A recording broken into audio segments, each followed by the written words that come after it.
All right, everybody. Welcome to the City of Cotulla City Council will meet for a regular meeting on Thursday, July 13th, 2023 at 7 p.m. at the Alexander Convention Center Conference Room 290 North IH 35 Exes Road, Cotulla, Texas. This is an open meeting subject to open meeting laws of the state of Texas. Roll call. I believe Mr. Alejandro Garcia is not present. Did he call in or?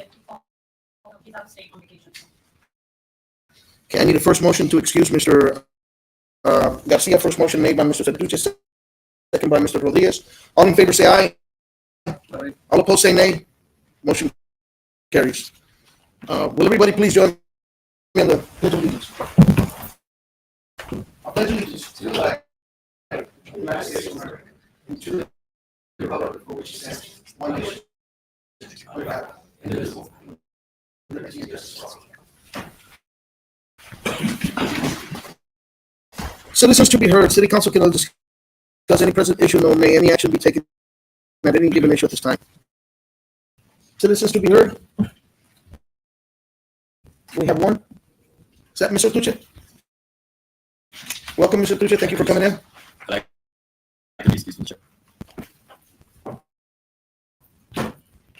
Good evening, Mayor, City Council member, City Manager, City Council members. I'm just here today as a citizen, and I just want to recognize Margie for her hard work for the 4th of July. She did an amazing job.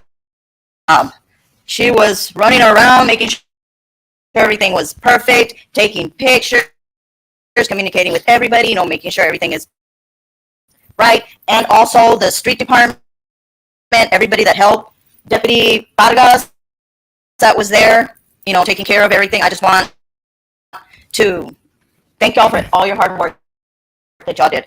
And I mean, it's recognized. Me as a citizen, I saw personally Margie running around, and that was very good. And we appreciate that. Thank you, everybody. And that's all I have. Thank you, Mr. Tucci. I also want to say on that same note, I think the 4th of July festival that we had this year was so beautiful. Everything was very well executed. Good work to everybody who had their hands on. Law enforcement. I think it was an excellent event, and it was planned beautifully. Especially, I could not be more prouder than the fireworks show. I was going to say the fireworks show that we had. I thought it was excellent, and I hope everybody that's in here got a chance to go, and our citizens really enjoyed that day. It was a really beautiful day. It was if I can say a little bit on that, I want to appreciate all the city employees, all the county employees that were involved, the city councilman, elected city councilman, the elected commissioners, sheriffs. Everybody did a part, and in order to make this type of functions, we as governments, we have to be united. And at the end of the day, is to give our people, the citizens of Cotulla, a good display of fireworks and etc. Whatever comes, what kind of events. One thing about Cotulla that I tell a lot of people, doesn't matter sometimes we have our differences, but any emergency that comes on, everybody in Cotulla, the citizens, they come together and donate whatever they have, if it's a plate sale or something. But at the end of the day, we have our differences put to the side, and we get united. And that's a good thing, for being a small town. But that's all I got. I want to add a little bit on that too, in the situation.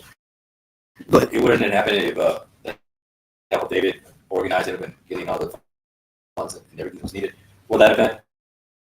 And also the vendors that attended, we welcomed everybody that was there. Without them, it was impossible for the people that came out to visit from other cities, other towns. Right. And I also want to thank the first responders also that were there, because there were people like getting dehydrated out there, especially at 5 o'clock, 6 o'clock in the afternoon. It was pretty hot. Thank you very much. I just want to add to that same note. I want to thank everybody at the the county judge, the commissioners, us, the city council, Main Street. This is just the example of what two governmental entities can do together when they join forces. I mean, we try to bring the very best for our people, and that's what we're really here to do. And I just thank everybody who participated. So it was a very well executed event. It was beautiful, and it was a great night. So thank you all who worked really hard on getting it together, and hopefully next year maybe we can top that. So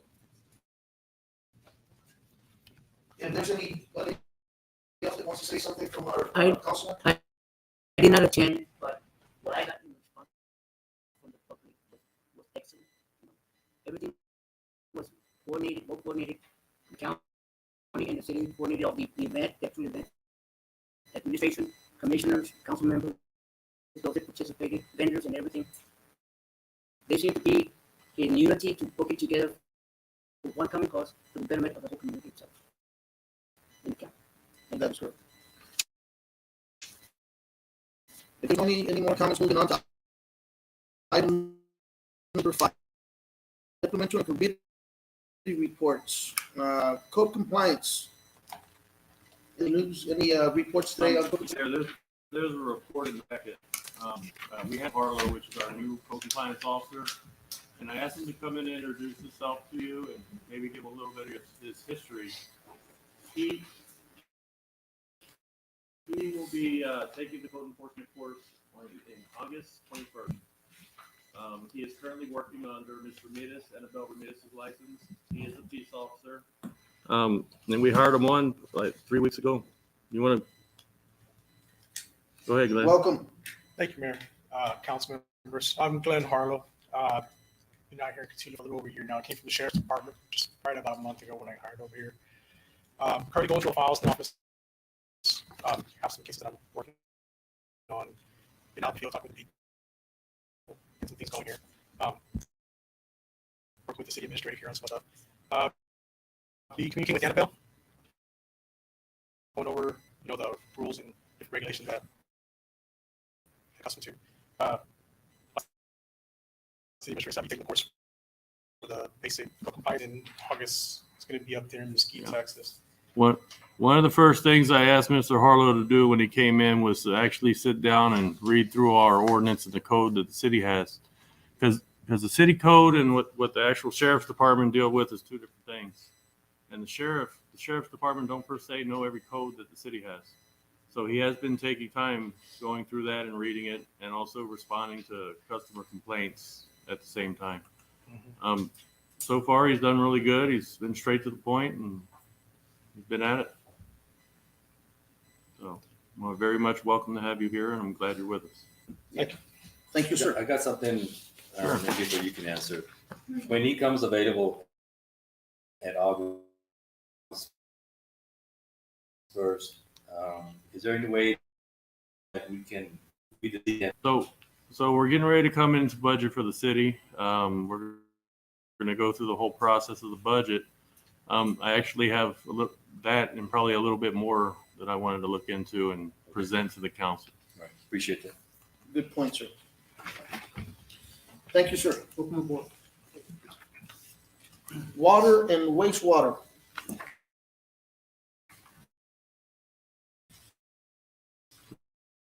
So the same here. We have a report. It's pretty basic information. It looks like the aquifer is maintained about where it has been. The project that is being completed on the sewer construction. It's estimated to be until completion. They have completed Airport Boulevard. They've done a bore under 97. They passed through the school's property with the line, and they have a section on 624 to complete. And they also have a bore down by the prison to cross over the highway there. The section next to the prison to Guadalupe Street has been completed. They just have a small area, and then they have some cleanup work to do.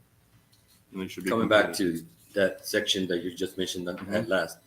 This is a gentleman that had an issue with his contractor. Yes, Johnny Joe. Had that been resolved already? Um, Because he called me today. I am not totally sure that the homeowner is happy with the results. I have had him in communications with the engineer. We are having a little bit of flack from the subcontractor under the GM. But the engineer is working with them to make the completions. I went out there myself and I see the Caliche driveway has been completed. Where the sewer line was installed, there's some dirt work to do. The elevation is too low. So, or actually it's sitting too high in one section and it's lower in the other. So they're going to have to grade all that out to the way it's supposed to be. The actual fence out there, I see that the contractor replaced a few of the panels, but I saw myself there was at least one panel that had a significant dent on it, and I expect it to be fixed. The homeowner expects it to be fixed. If the contractor doesn't do it, we're going to have to go after the insurance company, the insurance that he has, and ask them to fix it. So, and that's where we are at this point. Okay, appreciate it. Thank you. Dave, I got one more question Sure. on the floodplain mapping. When is CDM Smith expected to finish that? You're talking about the Lowmore project, floodplain mapping? Yeah, the floodplain mapping. from That FEMA. project is complete. It is approved through FEMA. Mhm. I have in my email that I received this week 500 addresses that have been removed from the floodplain. Great. I'm going to ask the city secretary to have her staff prepare letters to each individual that's been taken out of the floodplain and deliver the letters to them. One thing that they can do, though, because we have had some calls, and we do have a map available that we can send, and I've actually texted to a few people to see it. They on the map they have a website for FEMA, and they can call us and we'll give them the website, and they can call and they can get the approval letter from FEMA. The insurance companies, because I've already attempted it, the insurance companies are not going to accept a letter from the city saying they're out of the floodplain. It has to come directly from FEMA. So that's what they're going to have to do. Can you tell me a little bit the status on Mustang Creek, the project that was supposed to have started or get the grants for that project? Yeah, so that was a TDM grant that we were attempting to get at around $20 million to go ahead and to concrete the creek and to clean it up. That was submitted at the same time as the generator project that we are still pending, and the hazardous mitigation plan that we're also in the works of doing right now. TDM, they did not accept that request. They did accept the request for the generator project and the hazardous mitigation plan. So that one there, has been put to the side currently because we obviously don't have funding, and we're still looking for grant money. Meanwhile, I know that the city already started cleaning down Mustang Creek, and I was wondering if they're gonna get all the way to Martinez, I believe. They're going to go all the way, yeah, Guadalupe, Mendigo, But all the way to over there, or Martinez, yes. Correct. So they're going to go the whole. If you look at the creek at the section of where Highway 97 is and Peckle Street, you'll have the creek of grass, and then you have a plateau buffer of grass on the sides. Correct. And I've asked them to work and make the creek look that way throughout the entire city limits. Now, one section, they have worked through that area. There are trees and stuff that need to be removed from what I can see, but they have cut the grass down. There is another area on the other side of the creek where we have an easement that goes down Market Street. I believe that line goes through Mr. Zamora's property at the end of Market. But that is an area that needs to be cleaned. Railroad tracks down on Main Street, down towards where they're putting Alamo lumber. We have an easement there that's overgrown with trees that needs to be cleaned out. But the Public Works Department is aware of it, and they're working on it. okay, appreciate that. Excellent. Anything on wastewater? No, sir. Right. Moving on to gas, the gas department. Gas department is the same. Mr. Ordenday, he, like I said, he had his BPAC class, and the report is in the packet. I don't see much changes or anything that's extremely significant with the gas department besides 2 reported leaks that were completed the same business day. Other than that, I can say that as far as gas department staff, Tanner Price is still getting his qualifications and his field qualifications.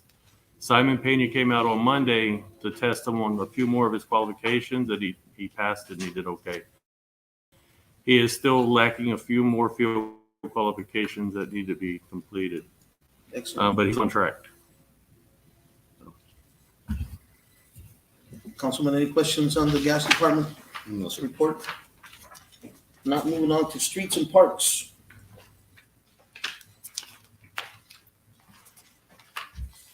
Good evening, Mayor, City Council members, Mr. Wright. We hosted a Trash-A-Rama cleanup where it turned out to be a successful 8-yard containers were full of miscellaneous debris. Approximately over 200 tires were collected at the cleanup also. We also demolished a structure at 903 Live Oak Street. The customer paid the demo fee. We also cut grass and removed trees at 403 North Oleander Street. Also, the customer paid the fee. We also assisted the gas department by removing trees adjacent to the railroad tracks on North Main Street requested by the Railroad Commission. We also assisted the Cotulla Main Street with distributing box fans to local citizens. We also started clearing the creek on Pecos, Pool, and Martinez by removing grass and trees. And we also assisted the Parks and Recreation by filling the flower beds with limestone rock at Veterans Park. And that's my report. Have any questions? Any questions, Councilman, on parks? I have one. I know it's probably on the other, I guess, for Mel's department. On the southern sanitation, how often do we use them? We're not using them anymore. Y'all don't use them? No, sir. Oh, okay. No, we hired a new roll-off driver, so he's the one. Okay. Robbie, I have a question. Are they still transporting the compactor? Is Southern doing it? Yeah. No, we So are. we are 100% Yes, done sir, with them. we are. But that is recent, correct? Last Yeah. month we were using them. Yes, sir. Okay. Councilman, any further questions for Mr. Thomas? I have a question for Mr. Thomas. I would like to see the administrator and you, Mr. Thomas, get together with a railroad to see what can be done for cleaning the sites of railroads on both sides. Okay, sure. And this is on Front Street, Mr. Lopez? Yes, sir, that's correct. That's what we were Okay. talking So- about, that wall. So yes, yeah, I've seen it myself. It looks pretty bad over there on Front Street. There is a grant that I was told about that the city received at $10,000. Front Street in the historic district, I have tasked our engineer that we have on call to go ahead and do a survey of the property across from the historic district by the railroad tracks. And what I want to determine is what property the city owns and what property Railroad Commission owns. At that point, I would like to do whatever property the city owns. I was hoping to do something to beautify that area so that it doesn't look the way that it currently does now. On Front Street at Thornton, Railroad Commission, I know that's 50 feet there, and I know they own all that property, and it looks terrible. So we are definitely going to make contact with the Railroad Commission and ask them to come and cut the grass, clean up the tires, the refrigerators. There's all kinds of different debris down there. So, and it is an eyesore. Talking on that scenario about beautification, are you also adding street lights on that? Because I know on Front Street towards Johnson, there's no lighting. Yes, sir. We were attempting a grant through GrantWorks to do something to that effect. At this point, we may try to pursue another grant, or we may have to go through economic development funds or city funds. So, but there is an idea to have trees there. We are actually working on a grant for trees at the moment. We already contacted Erica, and there is a grant available for that. The lighting, maybe LED lighting, we may be able to find a grant for that or use city funds to complete it. So, but there is a plan to do something on Front Street to beautify between Front Street and the railroad tracks. So then, of course, in the future, as we progress, I'm going to be coming back to council for approval on it. The gentleman that takes the dumpsters to Laredo, Mhm. do they weigh them before he takes it? They do not weigh them, correct? Yes, they don't weigh. Is there a possibility that we can start weighing it because he's risking it of being stopped and being cited just in case? Yeah. So either that at Love's or at Ace, they do weigh They them. do the weighing. So yeah, so the citation would be an issue. Same thing with the metal that we transport to Pearsall and everywhere Okay. else. I believe the max is what, 80,000 pounds, 75,000 pounds, and then it goes per axle. I know Mr. Martinez has already, he's already told the attendant to just, so he Yeah. won't go overweight on the Yeah, we don't want compactors. nobody getting a citation. So.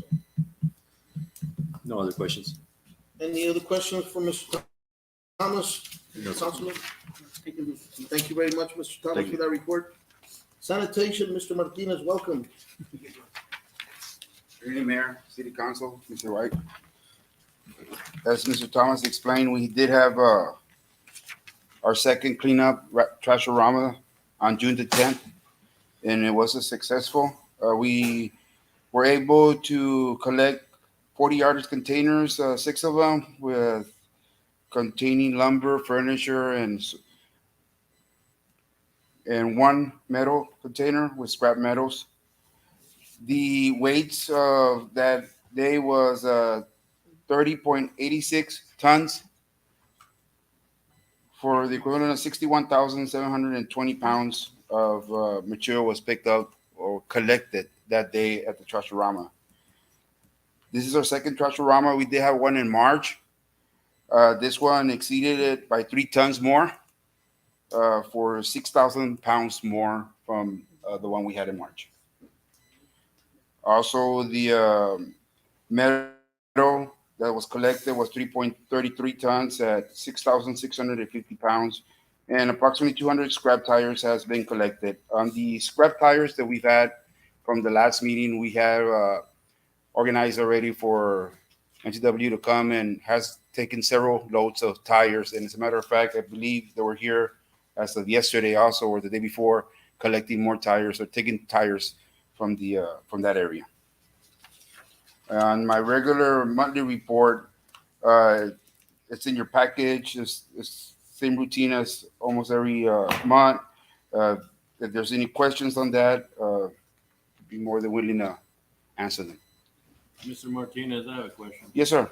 How many flatbed loads of tires have been taken out to date since we authorized the removal of them?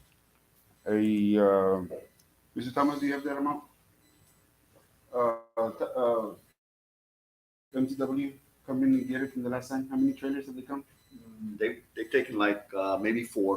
Four so far. Like 4 loads. How They many were here more do this you- week and they took another one and they're just sporadically, How many more do you think you have at one site? I would say maybe 2 or 3 more. We had a bunch. There was a whole bunch of Yes, sir. tires over So there. we're just trying to, to get them out of there so we won't Very get any good. mosquitoes or snakes or anything. But I believe from the last council meeting, I think we have 4 trucks that have come and collected the tires and taken them out of there. David, is there a possibility, I know when the quote enforcer is available on August 1st, can we do something to start getting the tire repair companies that around here that have their stack of tires, have a limited only there instead of piling and piling? Well, yeah, there's actually a TCQ regulation that stops them from having large piles of tires. At offhand, I don't know the number, but I would like to say that it's no more than 100 tires on site. I don't know the number at the moment. Correct. What needs to happen is that we need to notify TCEQ and let them know that they have all these tires, and they will come down and they'll put enforcement on them or a fine. Okay. So, the city, from what I've noticed, for a long time, the city did not accept tires, and we started to notice that they were all over town, behind our wastewater plant, and pretty much anywhere people could throw them is where they were Alleys. throwing them. So now we are accepting them and trying to clean up. Thank you. Yep. Any other questions for Mr. Martinez, Councilman? No, sir. Thank you very much for that report. Thank you, Mayor. Thank you, City Councilman Swart. Animal control. Mr. Gonzalez? Good evening, Mayor, council members, Mr. Wright. For the month of June, I had a total of 2 work orders. I had 2 dogs adopted, 10 dogs were rescued, 2 of them were returned to the owners. A total of 8 animals dead that were picked up off the streets of town.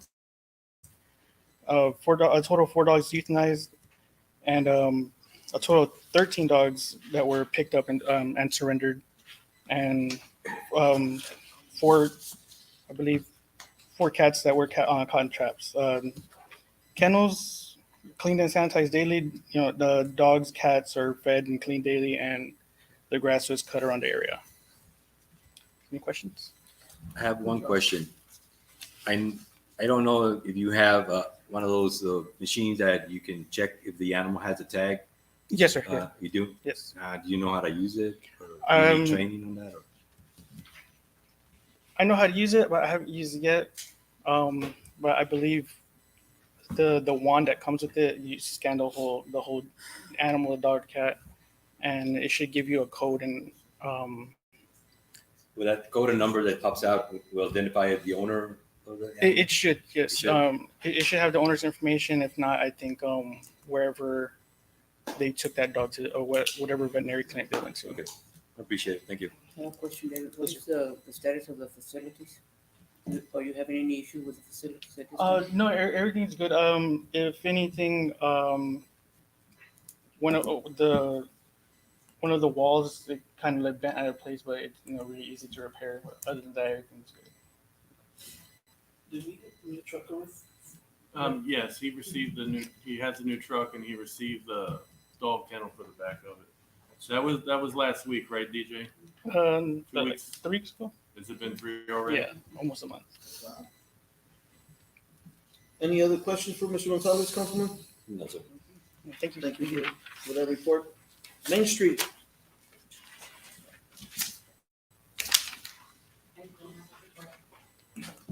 You don't have the report? I don't have the report. She's on vacation. Yeah, Mrs. Salceda is on vacation, so looks like she did submit a report. All right. You want to speak about the 4th of July, or because that's really the only thing that there is. Good evening, Mr. Wright, Mayor, Council. We did have a very successful 4th of July. 28 vendors. From those 28 vendors, I believe 12 were non-local and 3 were nonprofits, raising funds for their children to do summer events, extracurricular activities. And that was pretty much it. We did have Ballet Folklorico de Guerrero from Pearsall that showcased their dancers, and that was done as a donation to the city. And everything else, I think that per the fire marshal, it was estimated that we had over 2,500 people in Cotulla for that event. It was very, very successful. No fights, no incidents that involved police. Everybody was safe. Everybody was under control, and traffic was everything was done the way it was supposed to. So it was a very successful event. And I just want to thank everybody for coming together and collaborating and working as an entire team to make this event very successful. Thank you very much. Thank you. Accounting.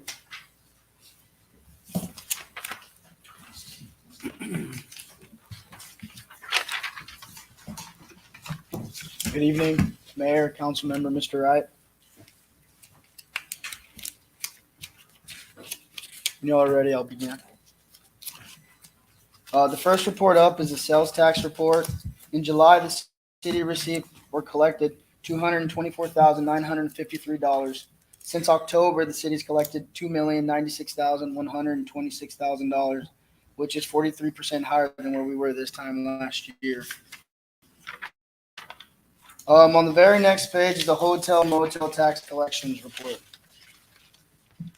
In June, the city collected $18,986,000, having a third quarter total of $252,818,000, and the total since October putting it at $902,293. On page 6 are the totals for the statement of revenue and expenditures on the general fund.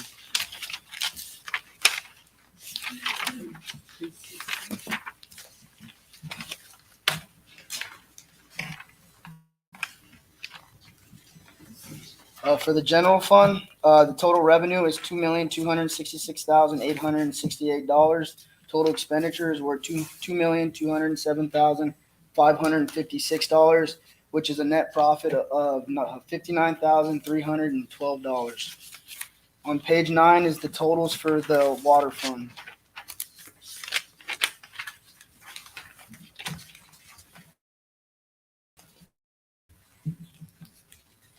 Total revenue for the water fund is $1,654,172. Total expenditures are $1,147,893, which is a net, which nets us $506,279. On page 11 is going to be the municipal gas fund.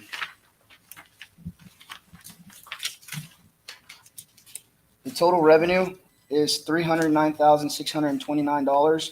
Total expenditures, $206,564, which is net income of $103,065. On page 13 is going to be the solid waste fund.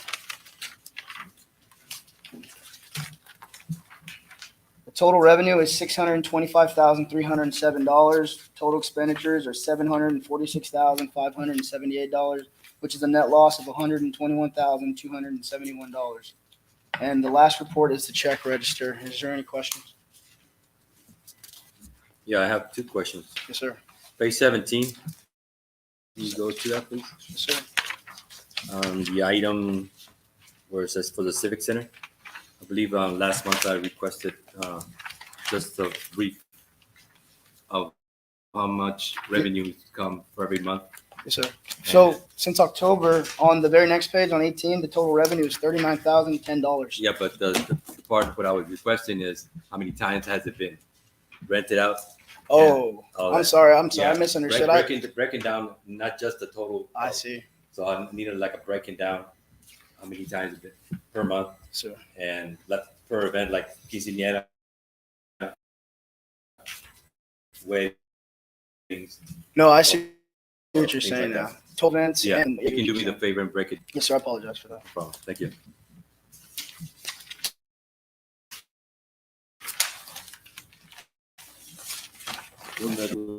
No, I haven't secured a contract yet. I'm being told that it may drop a little further than it is right now, and I'm waiting What's a little bit the longer. price right now? We were sitting at, in the report there should have been, but I think it was at $303.23. So I'm hearing that it may bottom out lower than that. So David, excuse me, with the 2 contracts that we eliminated for the city park and janitorial, how much is the city saving for the, I guess, remaining of the year or per year? How much is the city saving? I would assume I'm gonna say about 12,000 for the janitorial.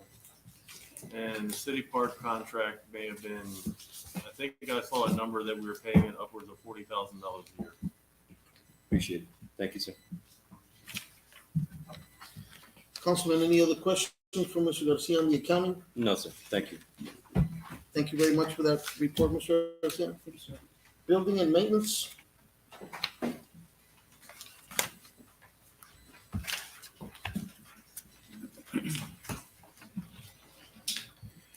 Good evening, City Council, Mayor, Mr. Wright. For the month of June, on June 5th, we ordered a set of commercial doors, and they were installed on June 21st. Due to the weekend event on June 3rd, they were damaged. And then on June 6th, we had a delivery of 25 tons of number 57 rocks for the street department. And then on June 19th, we replaced 12 tables that were damaged on a event they had on May the 20th. And then on, Mr. Ramon, did they, I have a question real quick. Yes, sir. Were these people giving their deposits back or we kept them? that, I don't know, sir. Yeah, that would have been a Jennifer question. On the actual doors, the amount of damage was $2,100. Yes, sir. That was done to the doors. It was told to me that the doors already had previous damage and that when they moved in or the caterers moved in, they finished it off. So I was left and I told them we needed to keep the deposit. As far as the overruns on the deposit, because it was obviously higher, I didn't see that we would charge the people that amount of money, being that there was already damage to the door prior to their event. So the city took that and we paid for it. Moving forward, any kind of damage that is not wear and tear, we're going to charge for it out of the deposits. I've asked Abel, we have to take into consideration materials, the materials and the labor to repair it. I explained to him that he has to come up with a price, bring the price to Jennifer, and Jennifer will deduct that from whatever the deposit is. I have a question, David. Yeah.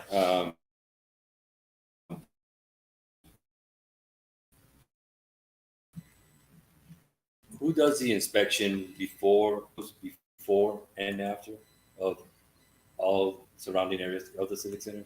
In regards to if that issue come about, so you protect your inspection before and after. So if not, we have to charge that individual their deposit or more due to the damage. And the other question is, how many keys do we have out there for the civic center, and who has? That's a really good question. I don't know. Then I assume that there may be several set of keys out there. I was going to look into a system that they have that, I don't know if you ever rented an Airbnb, but they have a code lock on doors that when you go to that room or that house, at 3:00 you check in, you put in your code and the door opens. At 2:59 you put your code in, that door doesn't open. So that would be controlled through a computer system. They would have to enter in the code for the person, and that's how they would get access. When their time is up, the door's locked. So and I'm looking into that. Yeah, there's some holes in it right now, and there may be keys out there. I don't know. And maybe for the walk around, maybe whoever is going to be responsible, whoever signed for the key or whoever signed up for the venue, that you do a walk around and show them the restrooms that they're clean, the floors, that there's no scratches, no nothing, the tables, the chairs, the doors in the back, and they sign off on it and you sign off and the time and the date. Right. That way there's no that's correct.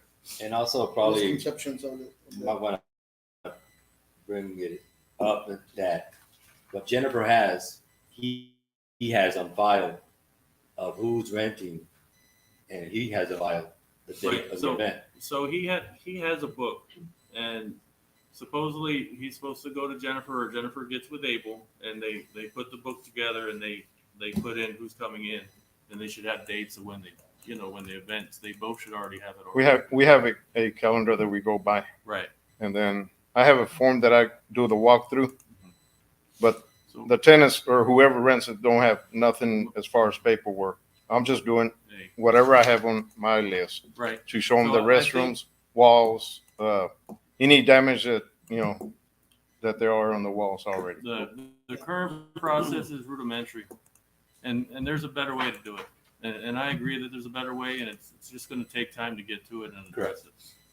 I think that we need to hire like a city employee every time we have an event. While they have that event, the city employee gets paid to see what comes in and what goes out. Yeah, we definitely could do that just to watch. Usually, events that I've ever been to in other places, they have an attendant from the city there. I have seen that. It's totally reasonable. And that employee will get paid out of the same Right. rent. Does the individual that, when they come in, if or any damages or anything like that? There's a contract they sign before they rent the convention center made by Mr. Pena. Every person that rents the convention center, I don't think many of them actually sit and read it, but they do sign it. And, you know, But is it also included with the, I guess, the facility with damages or yes, like it's a checklist? it's in the contract. It's I in don't the think contract, Do you whatever. have a checklist? Yes, sir, I have a checklist with me. You should do the checklist when you rent it out and then when they turn it back in. To make sure that there's no, When you walk in with the customer, when he's saying, you say, okay, you can see that there's no damage. Kind of like when you rent a car. Yes, See, there's no damage. Check, they sign it. And then when they come back, you're going to identify damages that are there. And they're going to agree to it. And they're going to, and they're going to sign it and initial where you say there's an issue, and then they understand they're not going to get the total deposit back. and if there's no issues, well, they get the full amount. But if the individual points out, hey, this door is damaged, then you take a picture. Yes. They sign it. at that time I'll So, take a picture, Yeah, so you know. they in turn are not liable for that, or that the owner was already damaged before they rent it out. Yes. That's why I'm saying probably take pictures before and after. For their event. Yes. You were on June 19th, sir? Replace tables? Yes, sir. On June 19th, we replaced 12 new tables that were damaged from an event on 520. By servers that old age tables or just damaged by individuals? They were not handled properly. They, you know, they were dropping the tables in instead of sliding the tables. Yeah. And then And they- maybe when I saw the pictures, the appearance of the tables is that they were older tables and they were already wear and tear. I saw some of the tables that had punctures in them, and it may have been that, and I can't say. I didn't see it, but it could have been that.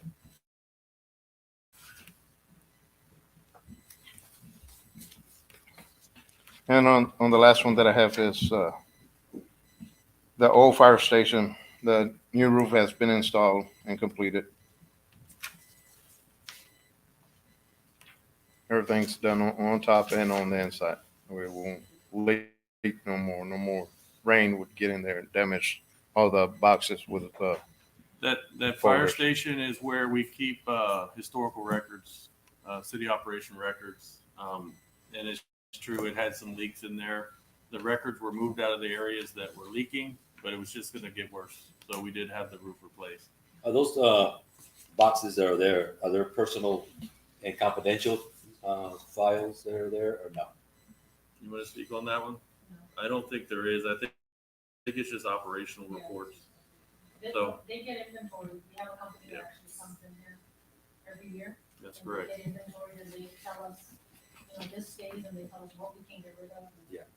If it's confidential and things like that, we might want to ask a city employee at all times, even if there's going to be a contractor that involves the confidential files in that area, work area, like. Yeah, there's quite a few boxes there currently.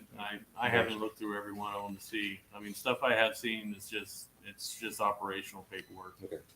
Did all the old boxes that were there, that we sent those already off to Yes, prior Jessica and them? the ones for no, sir, we haven't done that yet. So we're still working on doing that. Can we consider securing the doors? Securing the doors? For the fire station, so you have a garage there that has a combination code. we've got a code again in. Excellent. There's no further questions for Abel?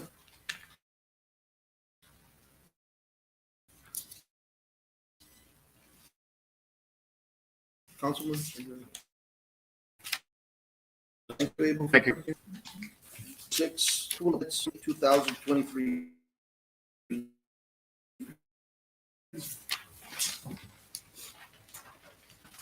Had a chance to review the minutes. Yes, sir. If you did have time, I need a first motion to approve the minutes. Aye. First motion by Mr. Setucci, I need a second. Second. Second by Mr. Ayala, all in favor say aye. Aye. All opposed say nay. Motion carries. Moving on to item number 7, discussion and possible action on a resolution of the City Council of Cotulla, Texas, designating City Administrator David Wright Jr., Mayor Javier Garcia, Alderman Eloy Sertuche, Alderman Estanislao Tanis Lopez, Alderman Alejandro Garcia Jr., Alderman Gilbert Ayala, Alderman Manuel Rodriguez, as an authorized owner and signator on all municipal bank accounts held with Stockman's National Bank, authorizing the designated municipal officials to operate accounts and execute all required banking documents to exercise the authority granted herein, authorizing the designated municipal office official to grant specific permissions to authorize individuals as described in Exhibit 8.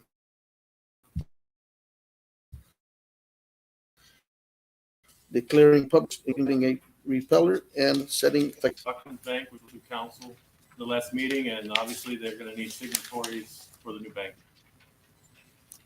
So I seek a first motion to approve item number 7. Aye. First motion by Mr. Lopez, second by Mr. Rodriguez. All in favor say aye. All opposed say nay. Motion carries. The second one, which is item number 8, discussion and possible action on a resolution of the City Council of Cotulla, Texas, designating City Administrator David Wright Jr., Mayor Javier Garcia, Alderman Eloy Sertuche, Alderman Alejandro Garcia Jr., Alderman Manuel Rodriguez, Alderman Estanislao Tanis Lopez, and Alderman Gilbert Ayala as an authorized owner and signator to remove Main Street Manager Karin Sauceda as authorized signature on the Main Street Program account held in Stockman's National Bank, authorizing the designated municipal official to execute all required banking documents to exercise the authority granted herein, declaring a public purpose, incorporating recitals, providing a repeller, and setting an effective date. Okay, this one here is to create uniformity in our banking system that we have and moving to Stockman's. Myself, I like the way things have worked in the last 2 months. Of course, I'm gonna be a signator on the account, but I like how mayor and council sign the checks primarily.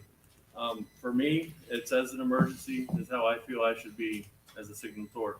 I also do not feel any council of the city of Cotulla should have any other staff on them other than council, mayor, and city administrator. So I'm also asking for this one to be approved. Any questions on that, item number 8, Councilman? No, sir. If not, I seek a first motion to approve item number 8. First motion made by Mr. Ayala, second by Mr. Sertuche. All in favor say aye. All opposed say nay. Motion carries.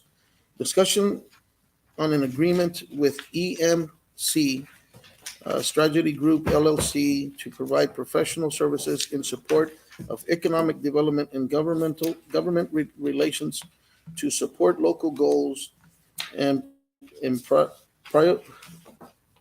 prioritize for the city's Cotulla, Texas.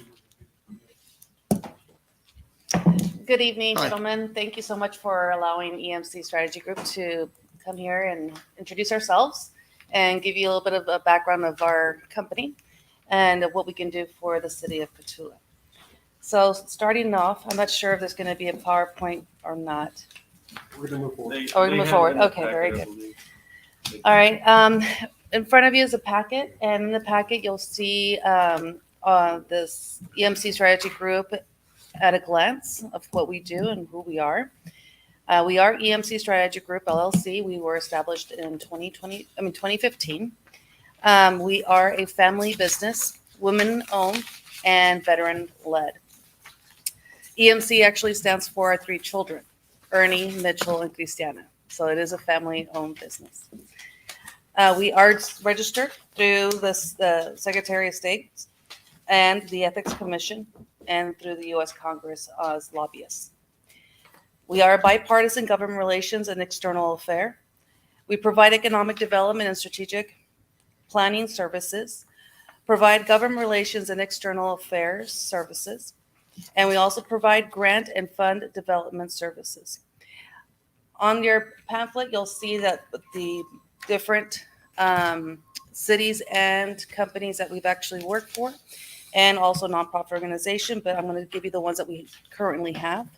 And they are the City of Castroville, Charlotte, Pearsall, Pleasanton, Castroville Economic Development Corporation, Floresville Economic Development Corporation, Pleasanton Economic Development Corporation, Schneider Electric, Maverick Council Hospital District, and Marine Telehealth, Santa Teresa Children's Day and Night Clinic, and Walmart. So those are just a few that we actually represent. And you can see below all the other ones that we've had. Also, the leadership team experience. I have had 25 years plus in this type of government relations, private and nonprofit sector as well. I did serve at the Rio Grande Valley and as a assistant city secretary, in Washington, D.C. as the assistant chief of staff, in El Paso, Texas as the director of government relations and also business and economic development. And in southern New Mexico, working for the Chamber of Commerce, doing, as I just mentioned, which is business and economic development. So our firm also has and includes Ernie Gonzalez, our president and CEO. He is a federal lobbyist, just like I am. He has 25 years veteran in government and nonprofit sector. He has served as a public relations director, executive chief operating officer of the Boy Scouts of America. His professional experience have included positions in the Rio Grande Valley, Washington, D.C., Maryland, Virginia, El Paso, and southern New Mexico. He also worked for the United States Congressman Salomon Ortiz. So our experience in Washington, D.C. and in the state, we've had that for 25 plus years. In our team, we also have Ernie Fabio Gonzalez, who is our communications and marketing director. He actually oversees our communications and marketing director for the cities that we represent and also the clinic that we represent and hospital. Lobbyist apprentice, so he's learning from us how to become a lobbyist. He's a grant writer, business development, business workshop coordinator, photographer, and videographer, and a content creator. So he does film videography for the cities that we represent. Mitchell Elias Gonzalez, he's a grant coordinator and special projects coordinator. He does our grant writing. He's actually done very, very well since he's worked for us. He's had 9 grants and he's won all 9 of them. And he's currently working on 9 more. So we're hoping for 9 and 9, so 18 would be great. He is a lobbyist apprentice, business workshop assistant, public safety grant coordinator, parks and recreation grants coordinator, graphic designer, and media relations assistant. So with that, I'm going to leave it with Mr. Gonzalez so he can continue. Good evening, Mayor and mayors and members of the City Council and Mr. Wright. As Janice summarized, she forgot to mention something very important. Mitchell, who's on our team, just finished a internship with Congressman Henry Cuellar in Washington, D.C., and we're really pleased and excited about that. I do want to highlight the items on your right side of your packet that summarize a lot of what we do as a firm. So Janice mentioned that we provide economic development services, and then we also provide government relations and external affairs services. So I want to elaborate on exactly what we do there when it comes to the economic development. So we focus on matching and addressing the local priorities as they deal with economic development. So a lot of times economic development corporations and cities will focus on retention and recruitment. You want to retain what you have. It's very important to take care of your existing businesses. So we work on strategies to support all businesses within a city. We also work on strategies to bring in outside investors, possible public-private partnerships, and we've actually had a lot of success in those areas in the cities and economic development corporations that we represent. In our work, we partner up with state and federal agencies that include also working with the Council of Governments in your situation. It would be the Middle Rio Development Council. So we worked very closely in the past with Judge Nick Gallegos and his team. But we also work with the Texas Workforce Commission, Workforce Solutions Alamo, and then the Small Business Administration, the Economic Development Corporation. And at the state level, we work with the Governor's Office of Economic Development. And then we work with regional economic development corporations and chambers of commerce that are relevant and important to economic development within your community. On the government relations side, as Janice mentioned, we've got over 25 years of experience in government at all levels. So our team has worked in all three branches of the government, the executive, the legislative, and the judicial. We've also worked in city, county, state, and federal government. And we've been very blessed to have those opportunities. As Janice mentioned, she served as the assistant chief of staff for a United States senator in Washington, D.C., and I worked for a congressman where I served as a special projects director and grants director. In the government work that we do for our cities, we also make sure that we maintain regular communication with the state and federal legislative delegation. So in this case, working with Chairman Ryan Guillen or Senator Judith Zaffarini or Congressman Tony Gonzalez, we work with them on a regular basis, and we've established long-term and good relationships with those members of the state and federal legislature and their staff, which helps us yield a lot of positive results for our clients. This last several weeks, we spent about 6 weeks in Washington, D.C., where we had our clients come up every week. And we met with federal agencies that were relevant to the cities. And then we also met with not only our members of Congress, but our 2 U.S. senators, and then members of Congress that impact areas of local priorities like economic development, small business administration, also public safety. So we tied the local priorities, developed state and federal legislative priorities, and then we represent our clients in that area. We also did the same thing during the state legislature. We had Austin days with our clients, and we met with state agencies and, again, our state legislators, including other legislators that impact our communities. So we were very successful in making sure that we advocated for our clients in Washington and in Austin. On the second item on the right side of your packet, there is a section there that I put on that says federal bipartisanship demonstrated. We wanted to highlight the fact that our firm works on both sides of the aisle. For us, it doesn't matter whether or not there's an R or a D. We identify what the local priorities are, and then we match the legislative priorities for our client so that we are able to support economic development, job creation, addressing concerns in public safety, quality of life, infrastructure, transportation, housing, and also veteran services. I like to call those the basic food groups. That those are similar things that every community is interested, but they're slightly different. There on that page, you'll see that there's a meeting that we met with our delegation with Tony Gonzalez, Congressman Cuellar, Congresswoman Monica de la Cruz, and Senator Ted Cruz. A picture that's not on there, but we did meet with Senator John Cornyn. And then we tried to highlight all the different clients that we took up to Washington, D.C. on that page. On that next page, it says state bipartisanship demonstrated. Same type of deal, but at the state level.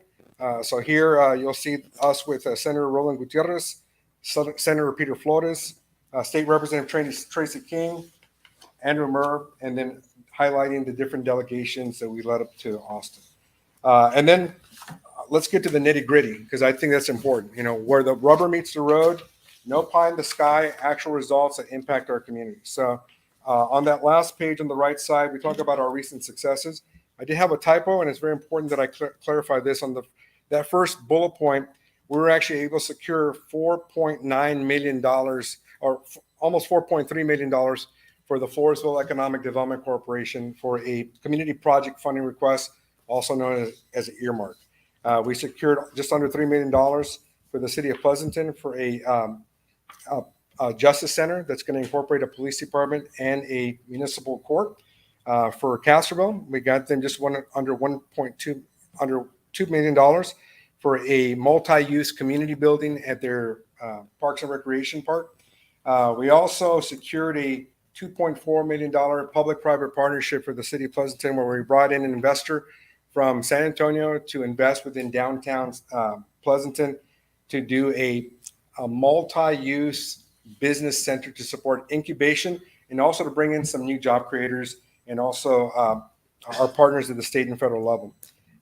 So we've got also successes when it comes to airports. I know that you all have an airport here. When I visited with Mr. Wright, he talked about the need to identify state and federal funding opportunities for the airport.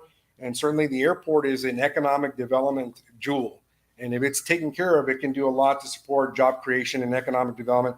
And that you can be creative about adding trades program, partnering up with a local community college or the University in Laredo to offer some type of trades certification program at the airport. I do want to also highlight that in Pleasanton, we were able to launch the Pleasanton Trades Program. One of the things that the mayor and the city council identified there that, in that community, college and the university wasn't for everybody. So there was a lot of students that were being left out with no plan. So we partnered up with the Pleasanton Independent School District, Workforce Solutions Alamo, and the Texas Workforce Commission to develop a trades program and identify the high skill demand jobs in that area. I'm very pleased to report that after 2 years, we've graduated over 50 students with certifications in electronics, electrician, plumbing, and HVAC. And then we're about to go into cybersecurity on the next round. We've also established a small business grants program in Pleasanton where we were able to give out over $100,000 to local businesses to support their expansions. So we've had a lot of success with the Department of Defense, working with our partner, Congressman Henry Cuellar. We've secured usage agreements with the Air Force, the Border Patrol, and the United States Army at their municipal airport. And the other things that we've been able to do is on the external affairs part, we've been able to partner up with AT&T. We've also brought in a Starbucks in Pleasanton. And then I think one of the biggest job creator opportunities that we created in Pleasanton was a United Steel Supply and Steel Dynamics Division warehouse that in the next 2 years will create over 150 jobs in that community. So there's a lot of other grants here that I didn't touch on, but we do have an internal grant team. So we consider ourselves our one-stop shop. There's some lobbying firms that only focus on either federal lobbying or state lobbying, and then there's companies that just focus on grants. We like to consider ourselves as a one-stop shop because we do state, federal lobbying, and we do grant development and identifying state and federal funding opportunities and private foundation opportunities for the communities that we serve. So we would welcome the opportunity to serve as an extension of the mayor and the city council and also the city administrator's office to support economic development in your community, job creation, and hitting all those areas of local priorities like infrastructure, public safety, housing, veteran services, quality of life. We believe that there's a lot of opportunities out there, and we would hope that you all consider us as a possible firm. As Janice mentioned, we represent multiple cities. We this last month and a half, we renewed all our contracts, multi-year contracts with pay raises and unanimous decisions, and I feel really good about that. I did give David a list of references that included a mayor, city council members, city administrators, city managers, and police chiefs. So with that, I'd like to open up the floor to any questions that you may have. Councilman, any questions? Yeah, I got several questions. Yes. To start, I'm going to leave the most important to last. On Pearsall, you said you have business in Pearsall also, am I correct? Yes. Okay. On what businesses have you brought to Pearsall, and how long did it take you from point A to point B? Well, we were just contracted with the city of Pearsall this last fall, and actually in the wintertime. So we started working for them on the second week of January. Okay. So right now we have submitted public safety grants for them, Texas Parks and Wildlife grants for them, and then we also led delegations to Austin and Washington, D.C., and we're tying state and federal agencies that are relevant to that community. So we formed a collaborative partnership with the Small Business Administration, the Veterans Administration, and the United States Department of Agriculture Rural Development Center. So when it comes to actual jobs, we're on the path of doing so, but we're working with our partners at the state and federal level to support the city's local priorities.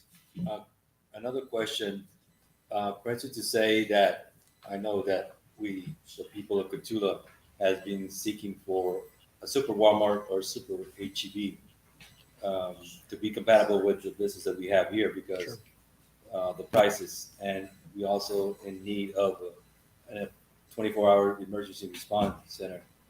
How long would that take you to go to the lobbyists and grants and things like that in order for us to see a progress? Well, let me address the Walmart or HEB. I actually heard your last city council, and I know that that was an important topic because of job creation and the jobs that would be created in this community.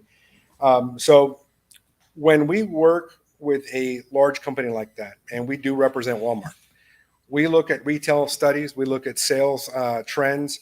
So the report that your finance director mentioned about the 43% increase over on your sales tax, those are the type of things that companies like the Fortune 500 companies look for. So being able to present the case to come up with a package, showing up to retail trade shows, that means working with your Main Street director and their Main Street staff and whoever does public information for the city to develop a package that will highlight how much land you have, how much available people you have, not only in the city, but in the county. And then what type of incentives is the city willing to offer? Now, I'm not talking about, and because I know the constituents, they don't want to hear about tax abatements. Nobody here wants to hear about tax abatements. But there's tax rebates, which is you basically, if you do what you say you're going to do, then the city can give an incentive to a job creator. But there's also 380 agreements. So 380 agreements are something, it's a tool that the city can use to partner up with a potential outside investor. And those 380 agreements are negotiated between the office of the city administrator and also representatives of a Fortune 500 company or another outside investor. And by law, those 380 agreements have to be vetted by your city attorney and the attorney of the other party, and then submitted to the Texas Secretary of State's office for approval. So the 380 agreement basically is, if you give me something, I'm going to give you something. It's going to be, an exchange. Sometimes that could be property. That could be maybe clearing some land. So you could save the taxpayers money by not giving anything that's cash related. But if it's a large enough employer, like a super Walmart that would create about 100 jobs, then that's where the state can come in. So as lobbyists, one of the things that I would do is I would work with your state representative or your state senator to reach out to the governor's office of economic development to ask them to provide additional incentives above and beyond your 380 agreements or anything else that the city can offer. But again, nobody wants to hear about tax abatements, and I would not recommend that. There's a lot of cities in Texas that have been burned with tax abatements, but tax rebates is definitely a tool to be used. Now, when it comes to, you had mentioned a public safety center. Well, one of the jobs that I did when I was working for the United States House of Representatives in Washington, D.C., I was the special projects and grants person that received all the earmark requests. So I processed them. I learned the process for the entire 27th Congressional District from Corpus Christi down to Brownsville. And we aided cities and counties and school districts and sheriff's departments in their earmark requests. Now, your member of Congress, we got a really good relationship with Tony. He is on the Appropriations Committee. And every member of Congress is allowed to approve 15 congressional earmarks or community project funding requests. I will tell you right now that when you're ahead of the ballgame and you take your case to Washington, D.C., and that's an absolute, I think it's an absolute, that every city that wants to get significant federal funding, now I don't only visit with their member here and the staff, but you got to go to Washington. The other 35 corridor is for the region, not just Cotulla, but whatever happens in Cotulla impacts Laredo and San Antonio. That's how you make your case and you build it. So when you ask for a public safety building or a communications emergency center, that's probably about, I've seen the requests. It's about $5 million to $7 million for a request. So we would help you develop that package, and depending on what the priority is, and there's a lot of priorities, but you can only ask for one. So if it's going to be infrastructure, if it's going to be public safety, but as your consultant, we would work with you and identify what we would think would be shovel-ready projects for stronger consideration. Yes, sir. Is there something wrong with the audio? No, apparently the YouTube is not going. Okay, we're gonna have to ask Juan when he comes back. And they keep texting that they want to hear. Okay, let's see when he comes back. Okay. But we they should, can't hear because it's, the public doesn't hear and that. they say, we wanna hear what he's saying, okay, well, we better.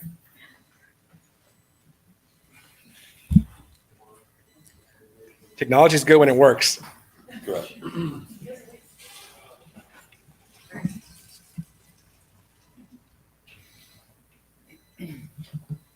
I'm gonna have one question also, Mayor.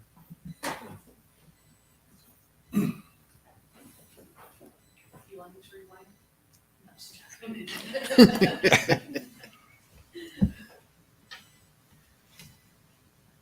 If he's gonna take us for dinner, he can rewind.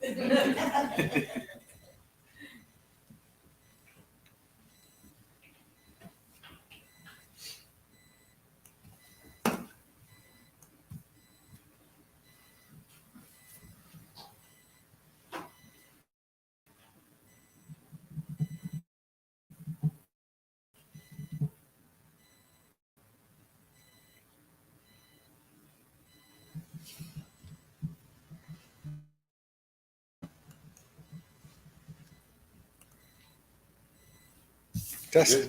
Are we good? All right, good to go. Okay. My last question. Yes, sir. For you, sir.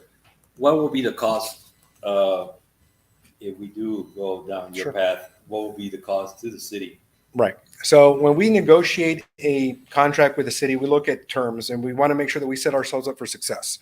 So we always ask for at least a 2-year contract because 1 year is relationship building and also developing shovel-ready projects. Second year is when we go at it full force. Within that first year, it's important though that we have a delegation, usually includes the city administrator and the mayor, maybe another city council member to go to Washington, D.C. within the first, 3 to 4 months. That's what we've done with all our clients. Our term typically is between $5,500 to $6,000 a month, and that's based on the staff that we assign to projects. So as Janice mentioned, we have not only her, myself, we have 2 grant writers on our team. So we have a team that's supporting every client that we have. So when you think about, you've got 4 people working on behalf of a client, we're asking for $5,500 to $6,000 a month to cover our expenses. And then we also tag in a 5% administrative fee for any grant or funding that we secure on behalf of the city. That's a standard agreement. Most grant writers, they will charge you up to 16%. So we are well below what other administrators charge. And I will tell you that in the other clients that we've supported and worked with, that we always end up paying back ourselves within a year. So, Because if we just so secure, the lowest is 66,000, right? yes, sir. No, No, a year. yes, that's correct. So if you secure one grant at $75,000, just that one grant, not including all the other services that were brought to the city, the collaborative partnerships with state and federal agencies that bring program and activity to support the job creation, the retention of businesses, and the recruitment of outside investors, we feel that that is a very competitive rate. So roughly estimated per year, 72,000. That's about right. And what is the guarantee that you will bring to the city in those 2-year term that you'll be working on any issue or any grants or anything to bring to the city? Well, I will not say guarantee, but we have never not delivered on yielding financial results above what we get compensated for our clients. We've never had a situation like, we've been in business for 8 years on this company. We've been in business for 25 years. We have always yielded back more than what we were receiving in compensation. So in terms of a guarantee, I don't want to guarantee, but I think that speaking to our references, they will guarantee our work and verify the quality of our work and the quality of our service. And we stand by our reputation as a firm. Yeah, because it does. The reason I was saying that is because as the city council, mayor, and David Wright, we would like to see progress for our community on several issues, grants, monies for any issues that we have. And like I mentioned, those businesses, and especially the emergency center that is needed here. That's what we really seeking, and we want to see that progress. So that's why I'm asking this question. Councilman Southbridge, let me also say something. This is very important. as members of the city council, each one of you within your area, you know people that have serious financial needs, that they either need a new home, they need home repairs, and you have a housing issue. It's throughout the state of Texas. In every city that we work with right now, housing is a major issue. So one of the things that we're able to do is partner up with HUD and also the USDA Office of Rural Development and have them conduct an awareness campaign about their housing assistance program. If we just get help for one constituent that gets either home repairs or a house that's guaranteed through the USDA because of the work that we brought through a collaborative partnership with the federal government, then we've already paid ourselves back. And that's something that you can back your constituents and feel good about. Because we know that there's a lot of need out there, whether it's they need higher wage jobs, they need to be upskilled because they want to be more competitive and make some more money, or they've got a housing need. And we want to tie the low-hanging fruit, existing state and federal programs that we can break to your community to assist your constituents. Yeah, one of the things, that's why I was mentioning to you those three businesses, because those three businesses, the monies of the city of Cotulla are going elsewhere to Pearsall, Lytle, for the groceries, emergencies, medication. We want all that to stay here in Cotulla instead of going out. And because the medication here in Cotulla, we only have one pharmacist. Individuals can't afford the prices compared to H-E-B or Walmart. You know what I'm saying? Right. And that's why we want business like that to be compatible for here for Cotulla. And that's for the one- money to stay here. And we don't want the money to leave Cotulla. And that's one of the things that we would work on very closely with the leadership team of the city, Okay. Chamber of Commerce, and anybody that would support economic development, we would help identify those outside investors that would create jobs in this community. Yes, sir. I got another question. You said it would be approximately 72,000 per year, right? That's the charge that your company is charging. Say you get a grant, since you're a grant writer, what's the percentage that you would charge on a grant? 5%. 5%. 5%. For $5 million would be what, 50,000?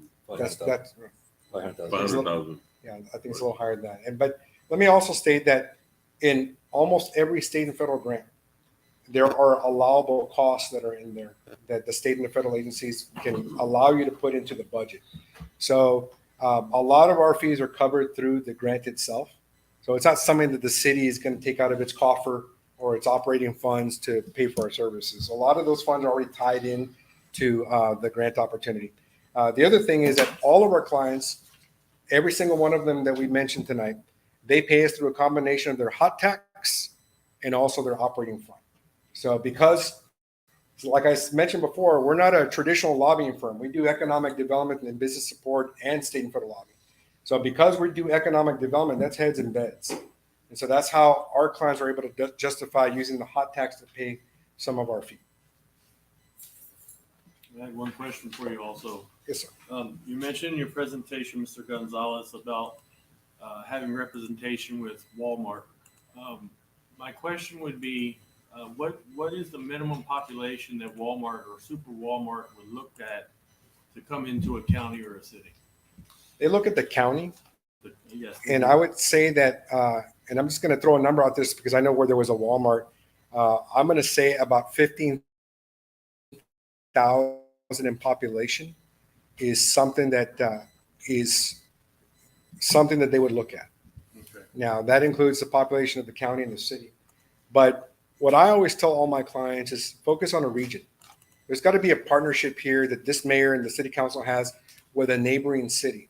Now, Walmart and H-E-B would maybe not consider moving to a community that's a little further east, away from the highway. But as somebody mentioned before, you're right off of Highway 35. You get a lot of traffic here. So that's something that we would want to do to develop a case for a larger city or a larger employer. And then H-E-B has different types of stores. They have in San Antonio, they have, I think, all different sizes represented, but there's the market store. The market store is a smaller one. They have an example of that in Lytle. And Lytle's been very successful in having that H-E-B, and it's proven to be success. I think that type of model could work in a community like this. Alright. Thank you for the presentation. Any other Thank you questions? very much for No, that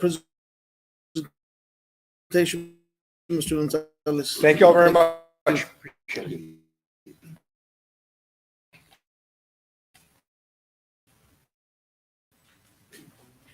Moving on to item number 10, drought contingency plan by Debbie Farmer and Dr. Ron Green. Good evening, gentlemen. Mayor Garcia, my name is Debbie Farmer. I'm the general manager with the Winter Garden Groundwater Conservation District.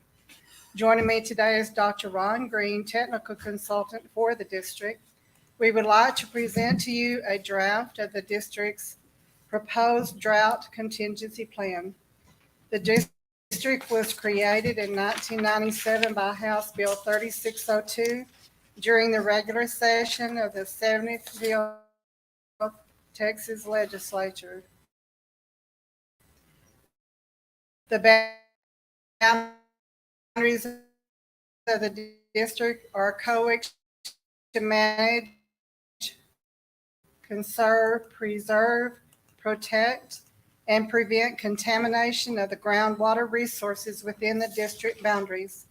We carry out our mission by working to minimize drawdown of water well levels, prevent the waste of groundwater, prevent interference between water wells, protect the existing and historic use of groundwater, prevent the degradation of the quality of groundwater, use public education to promote water conservation, give consideration to the needs of the agricultural community, and carry out the powers and duties conferred under Chapter 36 and Chapter 49 of the Texas Water Code. Any action taken by the district should be in full consideration and respect afforded to the individual property rights of the citizens of the district. The Carrizo-Wilcox Aquifer is the principal source of water in the district. Therefore, our Board of Directors has proposed a drought contingency plan designed to protect the Carrizo-Wilcox Aquifer with the goal to preserve and sustain water availability by reducing water use in response to drought or emergency conditions. A copy of the proposed plan is provided to you in your board packet. It should be in your binder before you. I would like to turn to Dr. Green to brief you on our proposed drought plan.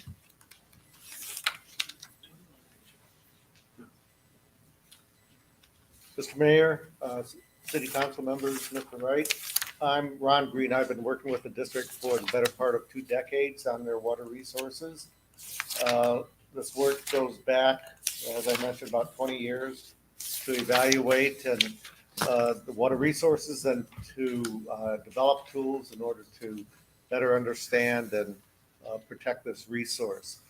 A big part of this effort has been to develop a groundwater monitoring plan.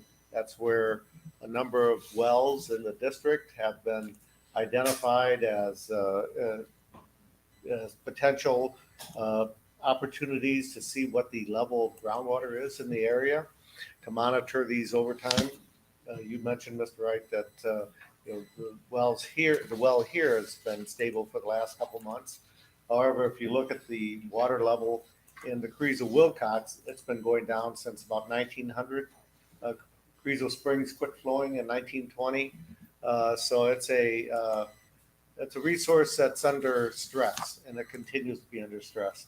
Pumping in this area was a maximum from the 60s to the 80s. That's decreased since then. It's still under threat from oil and gas activities and other uses. So the district has put into place this monitoring network of these wells in order to see how this is continuing over time. They've developed this drought contingency plan. The district does not have enforcement authority, so they're not going to be out monitoring the people and enforcing any kind of restrictions, but it's going to work through education and through and announcements on when the water level is continuing to go down. So if you look in the packet, you'll see 9 wells that are currently in the network.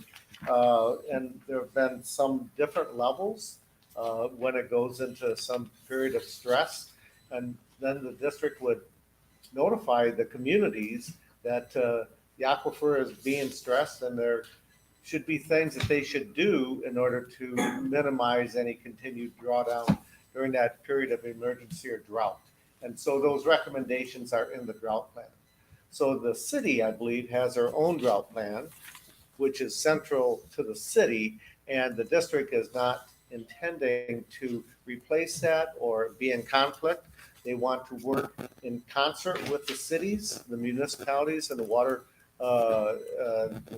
municipal water supplies, so that the community understands better, the stress of their aquifer. So as this district is developing and advancing this groundwater monitoring network, they will have on their website the status of all these wells on real time. So anyone will be able to access this information. They'll be able to see how wells in their area are responding to the conditions and whether they need to be concerned. So at this point, the district is going around. We met with the 3 counties, the commissioners, and made the same presentation. We're doing that for all the municipalities to let them know and to work with them in order to get this information out. And so that's why we're here tonight. It's a part of the education process of the district, and we're here to answer any questions tonight, or if there are any questions in the future regarding these resources and what the district does to protect them. So this to me is a very important aspect that the district has finally made a drought contingency plan. In Cotulla, starting 2008, the water table here was 230 feet. Today, our level 2023 is 532 feet. I've seen levels here all the way to 560 feet drop. Yeah. The council, mayor, over the years, they've done a lot as far as building bigger wells, deeper wells to keep up with the drop. As far as water service in Cotulla, there's small concerns, but there's not much concern. Year after year, the table does drop. Eventually, it's going to get to a point where there's going to be something else that's going to need to be done. And the deal is when. When is it going to happen? And we need to prepare today for it. We're good today, but we need to prepare for the future. And this is very, very important to us. So I've seen it over the years. I've been here 13 years. I started in the water department, and I've seen it. And there's been a lot of trial, a lot of tribulation over the years because of the drop in the water table. So thank you for your presentation. David, I have a question for you. Sure. These 3 locations that he mentions on his monitoring wells locations, does it affect our aquifer? These monitoring well areas, and I actually had a conversation with Ms. Farmer. We may look to also link into their system. They have no effect on ours. The Hinojosa well, which is right outside of Cotulla, is a monitoring well that I've been watching for years, and I've used that well before we had transducers or anything to really check our wells. I would use that system online to see what the water table was at, and I made all my predictions off of that well. It was an excellent tool. Yeah. Of course, after over the years, we ended up getting line tapes. We ended up checking our own wells after many failures and many issues. New wells that we built, we put in transducers. We have a transducer with a line, and then we have a transducer with a laser, depending on, between the 2 newer wells that we put in. Yeah, it's always been an issue. So we've always kind of right there been on the edge, and we're finally at a point where we feel secure. So, but we do know the future, what it's going to bring. Yes. One point I failed to mention is the district is in the process of expanding this network, adding many more wells. Because you look at the size of the district, it's large. 9 wells is not sufficient. And so they are adding more wells as we, Right. as we go forward. Chris Myers had a system in his. There's some issues with it. It's not an easy process. You have to keep working at it. Some wells that over time are no longer suitable for monitoring, so you add new ones. So another part of this whole process is to get this information out to the community and see if they may have wells that are suitable to add to this. So in comparison to the city of Cotulla wells and the Hinojosa well, there's a 10-foot difference. Yeah. So if the Hinojosa well's at 540, we're going to be at 530. Yeah. So, and we have gone to the point where we check our transducers, but we also run the line tape just to make Yes. sure. So there's been a lot of changes. Yes. Excellent. Councilman, any questions for Dr. Green? No, sir. Thank you. Thank you very much for your presentation, sir. Yes, sir. Moving on to item number 11, discussion and possible action on a request submitted by Cotulla Independent School District requesting for permission to use the Alexander Convention Center with fee waived on Tuesday, August 1st, 2023, and Friday, May 24th, 2024. I believe it, have we done this before to where? Yes. We've been doing this for how many years now? It's been several years that I remember. Yeah. So I need a first motion to approve item number 11. First motion, Mr. Rodriguez. I need a second. Second by Mr. Ayala. All in favor, say aye. All opposed, say nay. Motion carries. Moving on to item number 12, discussion and possible action on the request submitted by Mr. Roger Perez and Deborah Aranda, requesting to begin the process for rezoning for residential to commercial for the operations of a food shack. The city secretary, are they present? Yeah. Would you like to come up, sir? You want to say a few words, sir? Good evening, council members, mayor, Mr. Wright. Any questions? Any Where is it questions for? located, David? It's 504 First Street. First Street? Yeah. First Street is where? It's a residential area. This is near Lalo Gonzalez, Baylor Street, in that area. Am I correct? Where Lucio Cabello lives? Yes, behind Lucio. Behind I believe Lucio? it's behind Lucio, where he used No, to live. behind, Oh, okay, okay. It's the next street over. Okay. Now, what kind of food are you going to be selling there? hamburgers. Is it just snacks or? no, hamburgers, tacos, plate, at a reasonable price. So, Excellent. So generally with the zoning, you're gonna he's gonna ask to begin the process to put a commercial business in the middle of a residential area. Don't have many people that actually come and ask us to do this. There is a process that he has to go through as far as getting signatures from the people in the community where he's living.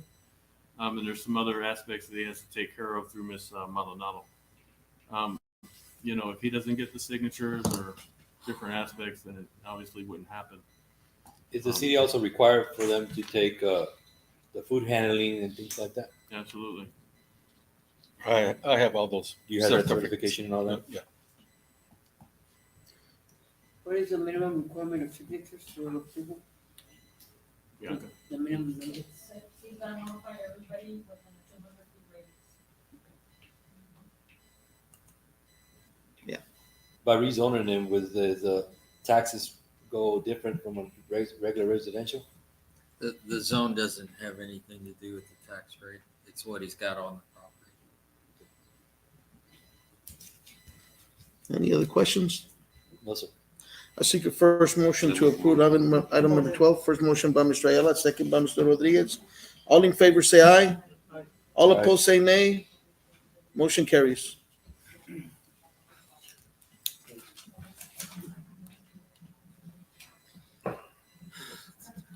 Mr. Pettis, thank you for coming in here today, and good luck on your rezoning. Moving on to item number 13, discussion and possible action on a contractor's payment request draw number 1 submitted by South Construction Management LLC in the amount of $56,351.25 for the Cotulla Baylor sidewalk improvements. This is over by the school, am I correct? That's correct. It's by the elementary school. It's extending the sidewalk from the elementary school down to Neal Street. Again, go ahead. Okay, they put in the curbing for the sidewalk, and today they actually poured a portion of the sidewalk that appears to be half of the area they're going to traverse. After that, they're going to have the other portion of the sidewalk to do, and then they're going to have some drainage work to do next to the sidewalk. Am I correct that they're still gonna make those handicap ramps on both sides? Yes, they do. And is it also in the package for the pavement marking striping? Yeah. Yes, I've asked for them also to do the striping. And are they also including the signage for? Yes, the public? that's in there also. Okay. Yes. Yeah, this is something just that we already approved. It's just ratifying that they are getting Correct. their first draw. So I seek a first motion to Aye. approve item number 13. Second. First motion is Mr. Sertuche, second, Mr. Ayala. All in favor, say aye. Aye. All opposed, say nay. Motion carries. Moving on to item number 14, discussion and possible action on an invoice estimate number four, submitted by T Constructions LLC in the amount of $282,218.89 for the Cotulla, LaSalle County Airport Sewer Main Project. So this one also it was already pre-approved through council. Right. It is for the sewer line that goes to the airport. This is coming from our 2015 loan from the Texas Water Development Board Clean Water Fund. It's part of that project. This is not the final payment, am I correct? No, we're not there yet. Okay. I seek a first motion to approve item number 14. Yes. You have Yeah, a the only question? thing is, like I mentioned earlier about the issue on the residential that is over there. Yes, sir, we are keeping on it. Just as long it gets resolved pretty quick. My opinion is he needs to be happy. Yeah, So correct. we're gonna do what it takes to get that done. Appreciate it. I'll go ahead and approve it. I seek a first motion to approve item number 14. First is Mr. Rodriguez. I need a second. Second.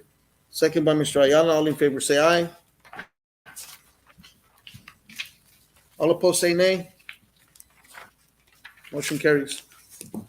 Moving on to item number 15, discussion and possible action to reject the Plaza Florita restroom and park facilities sole bid from Quantum Building Services for the bid amount of $1,326,680. Okay, this bid opening occurred the week of the prior meeting that we had. Correct.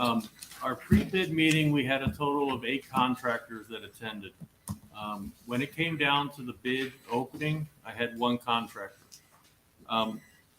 The bid estimate was estimated at $750,000 to $800,000. The one contractor, he brought in his bid at $1.326 million for a 2-lot project. Square footage, it doesn't quite add up. Since then, I've had conversations with 2 other contractors that are interested in bidding on the project. The city recommends that the council reject this and allow the city to go back on bids. See if we can get a better Better price. bid. On the scope of work for that project, can we also add the curbing around Plaza Florita because it's already getting. Understood. Now on the scope of this one, we could possibly change it. I have had some conversations, and I've had some conversations with our bond counsel. I want to bring to council idea and interest that I have. Good. The city obviously has interest in the Walhausen School. I'm going to try to have a conversation with the superintendent next week concerning the school to see if we can get any progress to do renovation on it. The city has purchased the Guadalupe Hall. We're in the process of purchasing the Jimenez building and also the Vasquez building on Gulf Street. What I'm looking to do is I want to try to take a loan out against hot tax and the economic development fund that we have with the city, so that we can complete the entire project all at once. The bathrooms, the Guadalupe Hall, the Dora store and the Jimenez building and the Wellhausen school. And including the Plaza Florita. Get it all done on time and that's it. This project, if it's to go conventionally how we're doing now, it's going to take years and years to complete. We have to wait for hot mix to come in every year at next or donations that we give, different things like that. So it would take years and years to complete the project. I'm estimating and guessing at this point that maybe we can go against hot tax and maybe pull $5 to $6 million as a loan and do everything at once. Years and years, I've been here in Cotulla. Well, I've been here since 2001. And the same thing I always hear is look at the plaza. Look how it looks. It looks terrible. Why don't the city do anything? And people are waiting and they're waiting and waiting and nothing's happening. So I personally think it's time that maybe we push and do something, and then everyone was going to be happy with it, So I have been working with Mr. Dovalino on this idea. I have told him about it and he concurs. He did ask me what the rush was, but then I explained what my rush was and he agreed with it. So he's been giving me little pointers. He's been telling me what we need to do. There is currently a lease with the county. Texas Parks and Wildlife for the older bathrooms that are there. We do have to contact Texas Parks and Wildlife and see if we're able to go ahead and demolish the bathrooms, break the lease with the county. I've had conversation with the judge to this effect.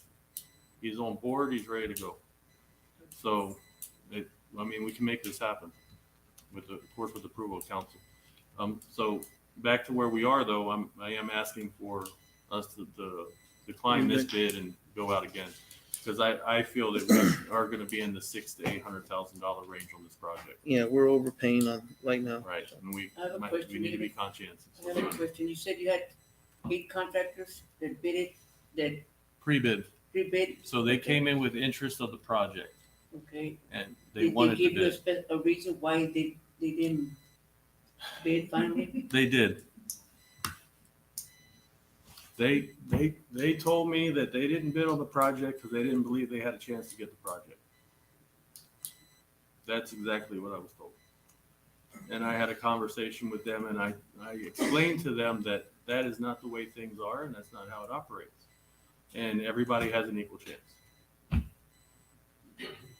So, and I talked to them a little more about it and the significance of the project and they became interested, specifically two of the companies. And actually, both of these construction companies are what I would consider local, being that they're out of Pearsall. They're stationed in Pearsall, both of them. So, and they said they're going to bid. Any other questions on item number 15? If not, I seek a first motion. Aye. First motion is made by Mr. Zertuche, second by Mr. Rodriguez. All in favor, say aye. All opposed, say nay. Motion carries. Moving on to item number 16, discussion and possible action to approve a proposal submitted by Arias Consulting for an economic development strategic plan agreement not to exceed $45,000. Good evening, Mayor, Council, Mr. Wright. Appreciate the opportunity to be back here today. I don't know if you guys have had a chance to look at the proposal, but happy to answer any questions you have. But I will give you a quick synopsis of the proposal. Essentially, what we're looking at doing an economic development strategic plan in 5 phases. The first phase is basically the launch. This is where we get everything together. We work with council, we work with city staff, to essentially build a framework of the actual strategic planning process. The second phase is the involve engagement. That's really where we get the community involved, where we speak to business leaders, local residents, really get the input of the city, find out what the priorities are. After we analyze, we gather information, we're going to start developing the plan. That's when we'll do a workshop with city council to actually start doing the deep dive into what the priorities of council are. We'll do a SWOT analysis. We'll do SMART objectives, SMART goals. Once we do that, we start drafting the plan. After the plan, then we implement it. I'm guessing we're going to be doing this probably between 3 to 4 months. but it all really depends on scheduling. If we can get everything scheduled appropriately, we can do it sooner. If it takes a little bit longer to schedule meetings, it could take a little bit longer. But right now, we're guesstimating 3 to 4 months for the process.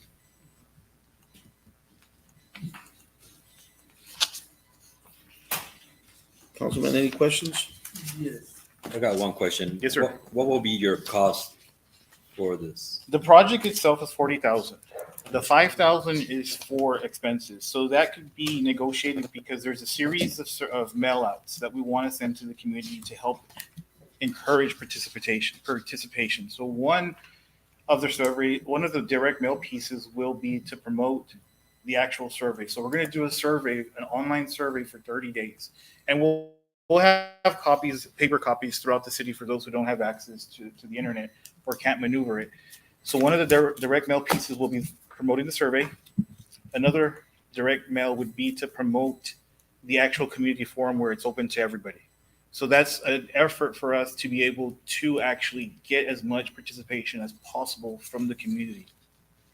Now we can do all three mailouts. We can do one, we can do none. It's entirely up to the direction of the council, but I do recommend it just because this is really heavily on community input as well as council input. Yes, Is sir. 45,000, is it for 1 year or is it for one time? It's a one time. It's the plan. It's to actually, from beginning to end, it's the actual development, the strategic planning process of developing the plan. It's 40,000. So in 2013, the city had the economic development plan established at that time. Generally, every 10 years, the city will renew the plan or update it. The plan that was implemented in 2013, I read through it. I can tell you that everything in the plan has come to pass here.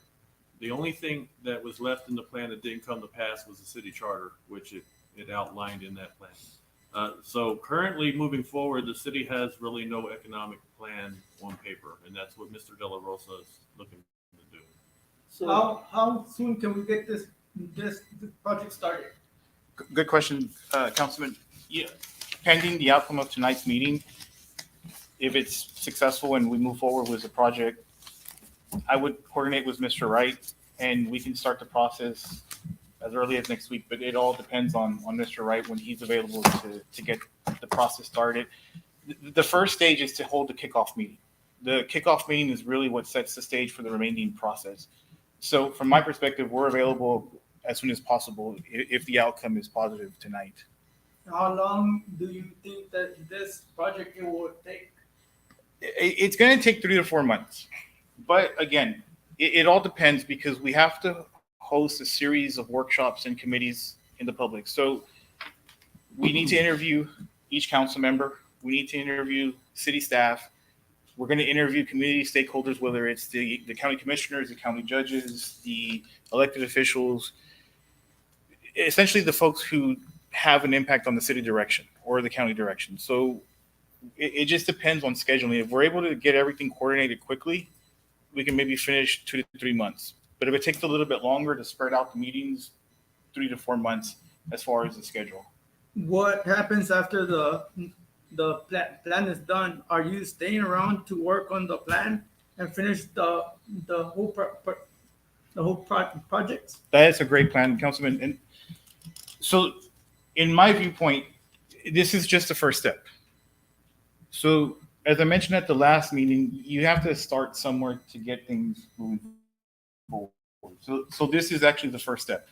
You have to inventory what the goals are, not just for the community, but for the actual city and what the residents want. We've discussed several objectives at the last time.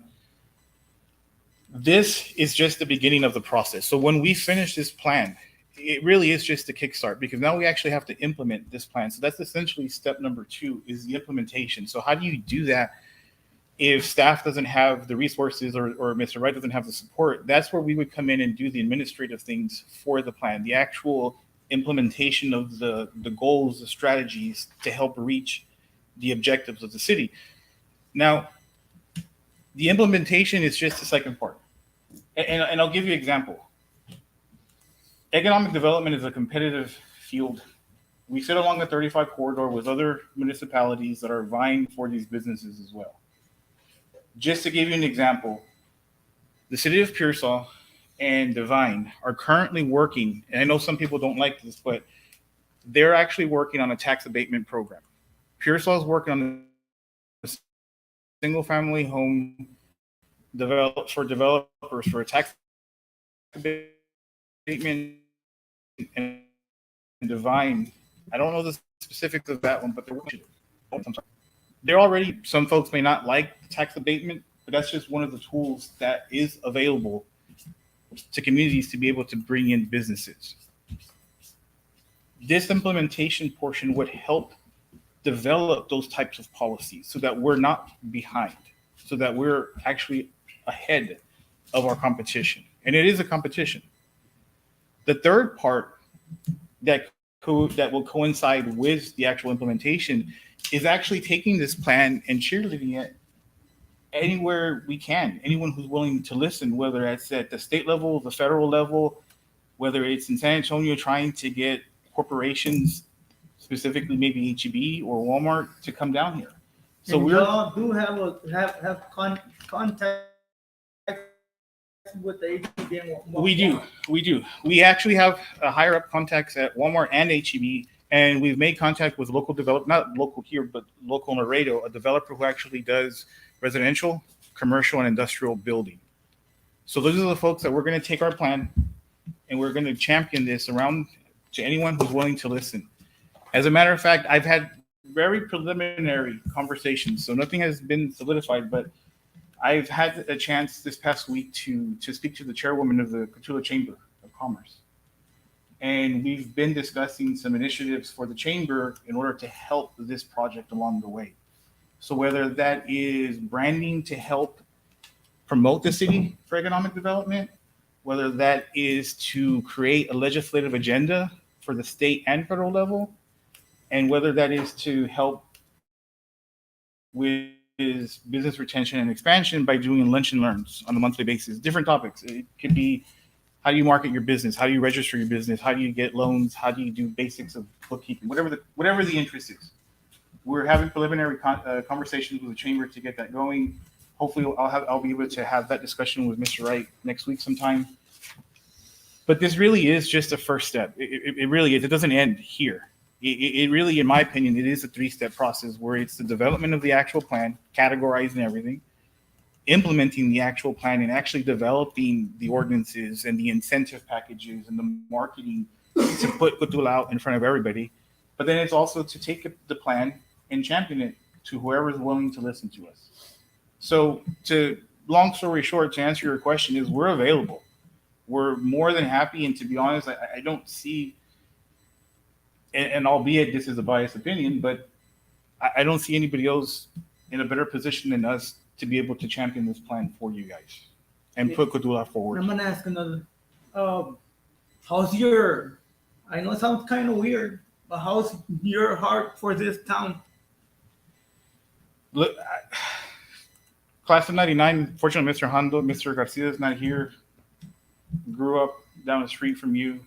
After here, I'm gonna go visit my dad, my sister, my grandma, my niece. This is important to me. This isn't just business. This is personal. This is everything to me. I have family here, cousins, nieces, nephews, you name it. This isn't just a business for me. This is personal. I'm Cotulla. Period. I may have left. I may have gone my family in San Antonio, but Cotulla's home. In your plan, do you consider a city charter? That could be an objective of the actual economic development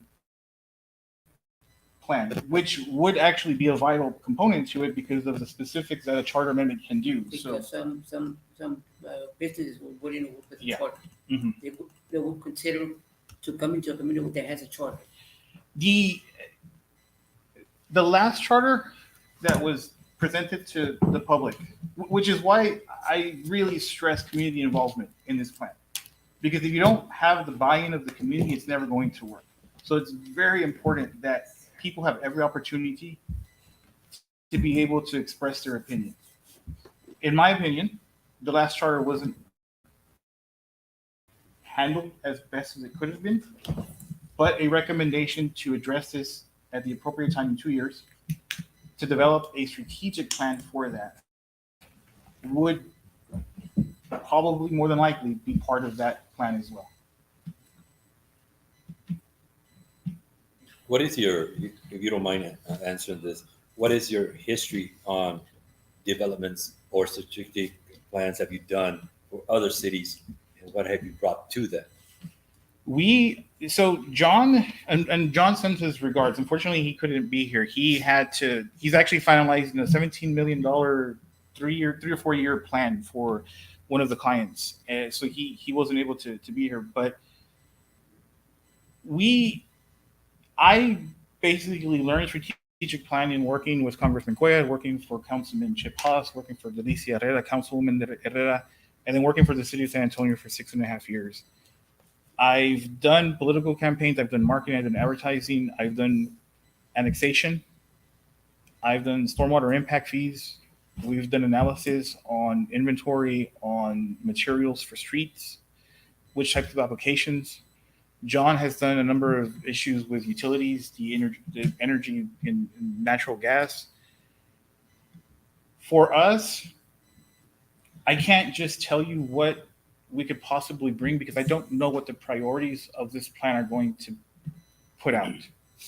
I first need to know what city council and this community as a whole want to focus on. And then we can focus our attention in that direction, because to sit here and say, hey, we can go do this, and the other, if it is great, but if it doesn't meet the goals of the city, then it's irrelevant. I'm more interested in finding out what are the top 6 goals of this community, and then basically putting all our focus on those 6 goals and finding the opportunities to help make those goals a reality. That's more important to me than to just take the shotgun approach and say, hey, we can do this, that, and the other. I got a question Yes, sir. on when you said that some cities were giving tax abatements, which is not a good idea, but what is the terms of tax abatement, like a year term or 2 years? They're actually still working on them from what I understand. So Pearsall just took it to council, if I'm not mistaken, last week, and they're currently working on that right now. So I don't know the specifics of what they're doing. I'm keeping an eye on it, but I don't know the specifics just yet. Divine just recently took it to council, approved it as well. So both of these are still in the development phase, but they're already doing it. So I'm actively keeping an eye on that to see what is going to come out of those ordinances for them. So I would have to get back to you on that one just because they're still in the process of developing them. But I know that they're working on it. And if that program doesn't go right, then the city takes a hit on that tax abatement. It's everything is possible and nothing is possible. It just depends on the specifics. You're not going to have an open book for tax abatements. You're not going to be handing them out. It's incumbent on the city to do their due diligence on who they're going to offer them to. You're not going to be offering tax abatements to just anyone who requests one. These are reserved specifically for the big whales, if you will. That's really what it's focused on. So if you're looking at HEB, more than likely you're probably going to want to at least consider it because they have a track record of development. And remember, HEB is just not the grocery store. HEB is a real estate company. So when HEB comes, they bring several businesses along with them. Now, if it's just a random business that is just starting off, then maybe you may not want to consider that for them. So you really have to be selective and partner with those who have a track record of development. Does that negate any potential pitfalls? Of course not. But it lessens the blow if you work with somebody who actually has a track record of doing that. Any other questions, Councilman, on item number 16? One last question. Yes, sir. From Mr. La Rosa. What is the largest grant have you applied for any city and have gotten for a city? So the grants, we actually work with somebody. So we don't actually do the grants ourselves. We work with a third party who they do that, and they're based in the valley. So they have done multi-million-dollar grants for various nonprofits. These kind of stuff. Our focus is more of the strategic planning, identifying the goals, identifying the objectives. Once we have those, then we reach out to our third party to help us figure out the rest. So in that regard, we're more of the strategy planning. They're more of our back support for the actual grants. So when it comes down to applying for those grants, it'll probably be an additional cost besides those 45,000. Yes, because remember the 45 is just That's for the specifically strategic plan. Specifically for the development of the plan. Okay. The framework, if you will, of what is important to the city. Okay. So what do you expect the time of completion once you have everything coordinated? My goal is to be done within 3 to 4 months. Preferably 3. My realistic target is 3, but again, it all just depends on scheduling. So if I can get FaceTime with council, if I can reserve rooms to meet with community members, that's really what's going to take the longest. It's coordinating all of the meetings. If we can get that done sooner rather than later, 3 months, and we have a plan. Let me ask you a question. So what projects besides the ones that Mr. Rodriguez mentioned about the HEB, possible Walmart, possible like urgent center, hospital, whatever? What is the time frame that you're looking at? You know, that is almost with all the cooperation of the council and the citizens. You know, it's impossible to answer because even let's just say best case scenario, we're done in 3 months. We have a plan. Everything works out. We still have to actually implement the plan. Because remember, when you approach any business, it doesn't matter who it is. They're gonna want to know it's like when you apply for a mortgage. They're gonna want to know your job history, your credit, your down payment, your reserves. Just because we finished the plan, that's why I said that's just the beginning. Then we have to start implementing to hit the goals and the objectives of the plan. Once we do that, the implementation, it just depends on what the outcomes of the plan are. That's how long it's going to take. Once we do that, and we have our ducks in a row, if you will, then we can start championing this and start talking to people and saying, hey, look, this is what we have. Realistically speaking, if we were to go after HEB, and let's just say they said yes, you're not looking at anything in less than a year. It's going to be a process. But like I mentioned last time, just because we do this doesn't mean that I have a magic switch that I can just flip and HEB breaks ground. It is a process, but if we don't start, then You have to go by never. the population of the county-wide and the city, the income they have. And that is everything that we're going to be collecting. And the thing is that we're going to take a regional approach because what we want to do is we want to highlight what's around us. Like I mentioned last time, there's no reason why we can't be a regional hub for something. So when you map it out, when you asset map it, you can have clusters of population all around so that when it's collective, the region as a whole, the population is much bigger. And one of the things that I mentioned to the chamber was Daly doesn't have an active chamber of commerce. Pearsall doesn't have an active chamber of commerce. There is no reason why we can't expand our reach because if you don't expand your reach, you can't promote what you have in-house. In general, economic development is a chance that we're taking. Yeah. There's no guarantee that anything is ever going to come out of it. Right. You know, everything could change in Cotulla tomorrow, you know, and it could go either way. But it is better than us not doing anything at all. And But it is possible because it's always possible. I mean Anything's one time HEB was coming in, so it is possible. Correct. It is HEB possible. several years ago, I think it was Yes. earlier in my career 2013, here, 14.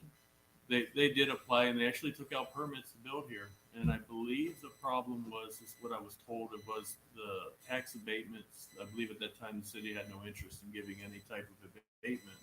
So they decided not to build here. It was that, and it was that Gabro subdivision gave exclusive rights to Stripes for the rights to sell gas, breads, meats, I mean, not meats, but milk and other stuff that HEB sells, and that kind of drove them away as well for that subdivision that they wanted to come in.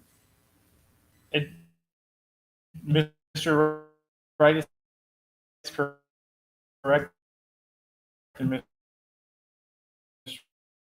Mr. Rodriguez is correct. They're both correct. It doesn't get you any fault.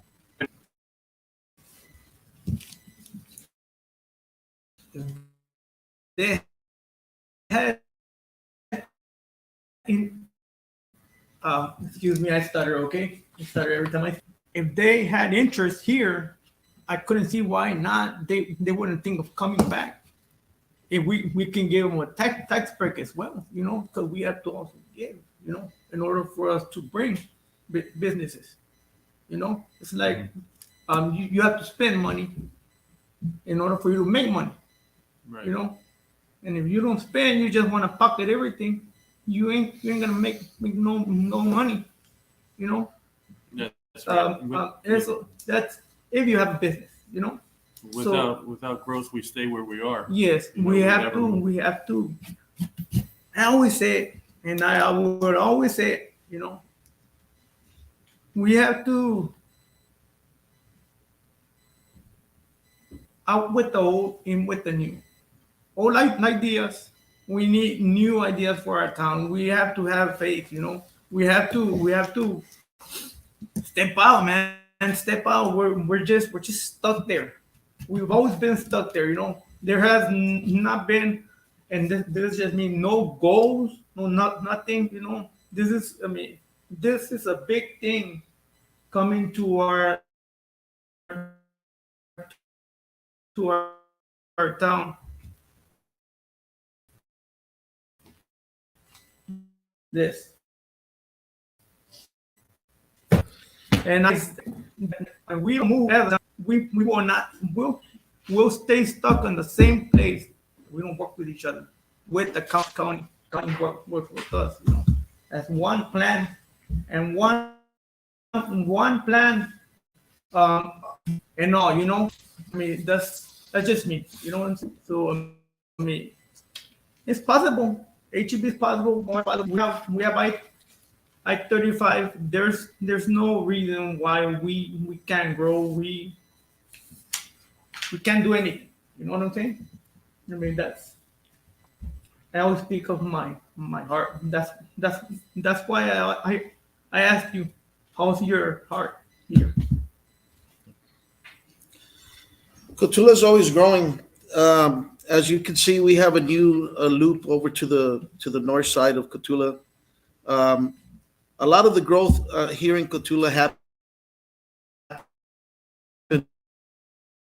between the years of 2011 and 2000, and we're still having more businesses come in. Right now, we have a Love's. So, but it's always good to have a plan and execute it well, and especially if we can work with the county as well. I always say two more. So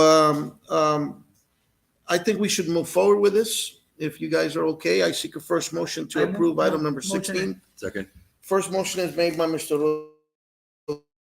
Rodriguez, second by Mr. Sertuche. Thank you. Thank you, sir. Ernie, thank you. Moving on to item number 17, discussion and possible action authorizing city administrator to apply for one business credit card for the city of Cotulla. Okay, I'm asking council to approve a credit card for the city. In the past and currently today, all charges that as far as educational, hotel rooms, TML, just different aspects, I'm putting on my American Express card, my personal card. That's how it has been historically. I want to ask the city to get a credit card so that, for one, reimbursement checks don't come back in my name. The second reason is that the council will be able to see what's being purchased on the credit card and what the reimbursement is. So I want to be very diligent. I want to be very careful with the card, and I'm only going to allow certain things to be on the card as far as educational purposes, renewal of things we already have implemented through council. Rooms. Our email domain, we have to pay every year for that, stuff like that. By no means would there be anything on there for entertainment, any type of food substance, any type of restaurant or anything like that. The card is going to strictly be for, things that we need. Continued education. Right. So, but I just have a personal concern because it leaves my card open, and it has checks coming in my name, from the city, and I just don't feel comfortable with it. Well, with this in mind, will it consist of two cards for that same issue? Because if, for instance, to say I got one card from the bank, if mine scratches or fades away for that same account, I have to apply to get another one. So yeah, that's correct. The current American Express card that I have is a charge card. I charge today. I got to pay in 30 days. I have unlimited. It's unlimited. Okay. If my card is damaged, I go online and I put in there replace card. That same week, I'll have a new card. So I mean, we could, but I don't want to have too much access to everybody with card. It just makes it too easy for them to use it. I can get another card very quickly if I needed to. One's all we need. But it's a valid point that it takes time to get the second one. That's probably what you're getting at. Yeah. Well, you're the only one that will have access to that, or the accounting will have No, access? I'm responsible, so I was going to be with the card. So any charge that's on the card would be what I did. Instructed by you, yes. Correct. The key to this is I have no more checks coming in my name that are not my payroll check, and that the council will be able to see what is being put on the card. Would that be a form that you have to sign for that card? Well, yeah, more likely I will. Now the statement the city will receive a monthly statement, and they can print it out and put it in the packet, so you all will see it. Oh, wait. I seek a first motion to approve item number 17. Motion. First motion is by Mr. Ayala, second by Mr. Sertuche. All in favor say aye. Aye. All opposed say nay. Motion carries. Moving on to item number 18, discussion and possible action authorizing city administrator to execute update UniFirst contract. Okay, we spoke a little bit about uniforms. We've gotten to the point where we have a contract. We were talking to Aramark, then we were talking to UniFirst. UniFirst historically has been charging us, I think it's $700 a week, every week. So somewhere around 36.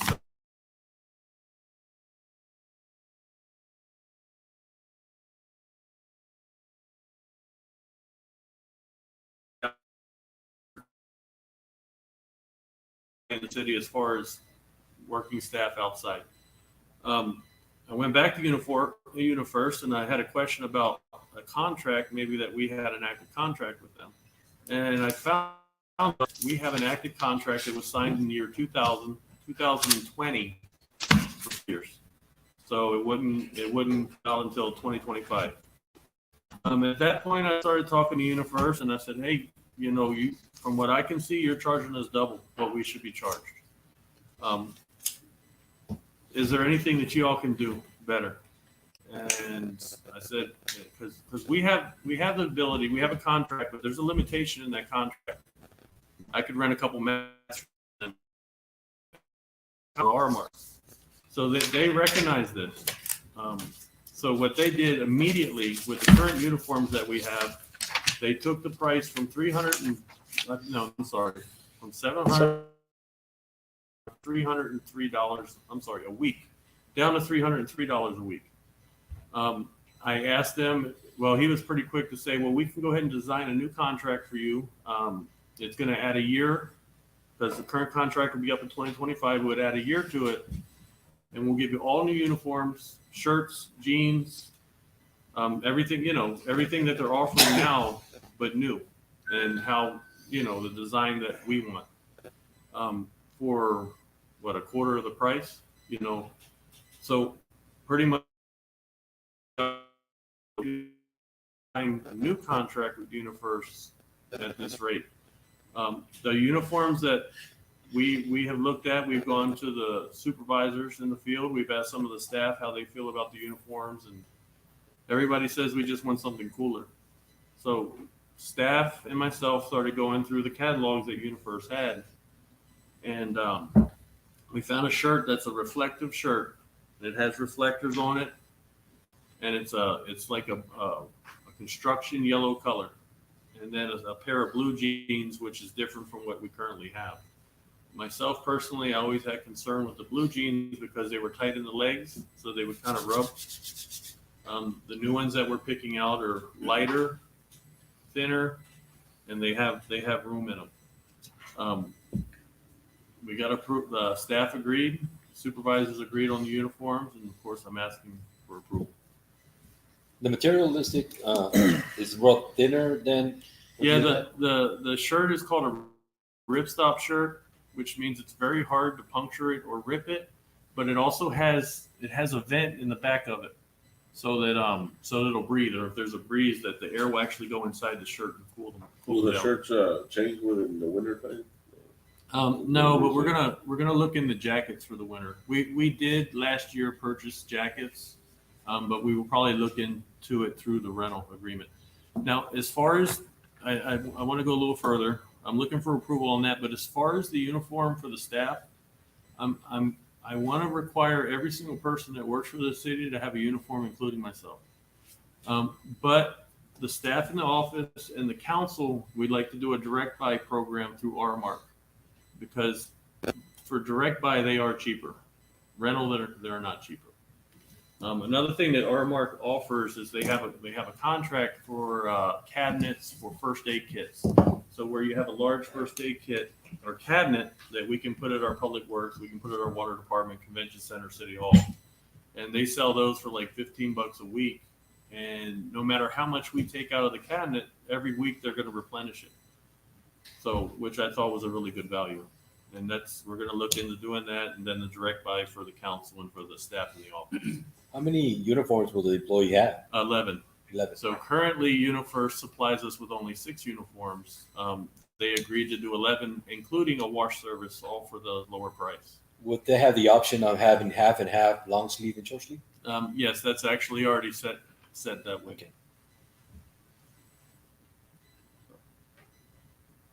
I'm good. Councilman, any other questions for David? Motion. Now I need the first motion to approve item number 18. First by Mr. Ayala, second by Mr. Lopez. All in favor say aye. Aye. All opposed say nay. Motion carries. Moving on to item number 19, discussion and possible action to approve a 1 annual Hispanic Heritage Festival to be held on September 16, 2023 at Plaza Florida, not to exceed 25,000. So I'm going to start real quick, and then I'll let you go. But when we had the 4th of July event, and I was at the 4th of July event, I actually had some people come up to me and say, "Hey, but what about the 16 de Septembre? You know, when are we going to do something for that?" And I talked about it a little bit, and just got some more input from staff and other people. And that is something that's never happened here, and that, you know, there's an interest of the city to do it, and or the council maybe has an interest to do it. She's going to go ahead and give a small presentation on it. Okay. Good evening. So, National Hispanic Heritage Month. National Hispanic Heritage Month is annually celebrated from September 15th to October 15th in the United States for recognizing the contributions and influence of Hispanic Americans to the history, culture, and achievements for the United States. Hispanic Week was established by legislation and was signed into law by President Lyndon B. Johnson in 1968. Because of President Lyndon B. Johnson's history with the city of Cotulla and his significance to our community, we would like to hold our first annual Hispanic Heritage Festival. We would be inviting local food vendors to have live bands and bring life back to Plaza Florida by hosting a cakewalk like in previous years done with the Jamaicas. Excellent. So staff generally, we are asking to start this event and probably to have this event on a yearly basis.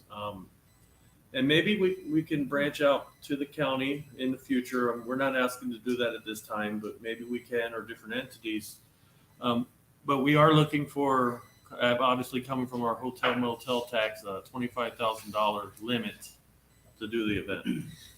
If we can have the folklorico dancers, that would be also something really cool that I truly believe the people would really enjoy to see that again. Yes, sir. I remember as a kid, we used, we used to enjoy that as kids.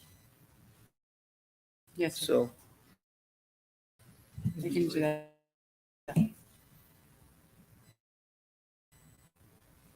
Councilman, if that, Mr.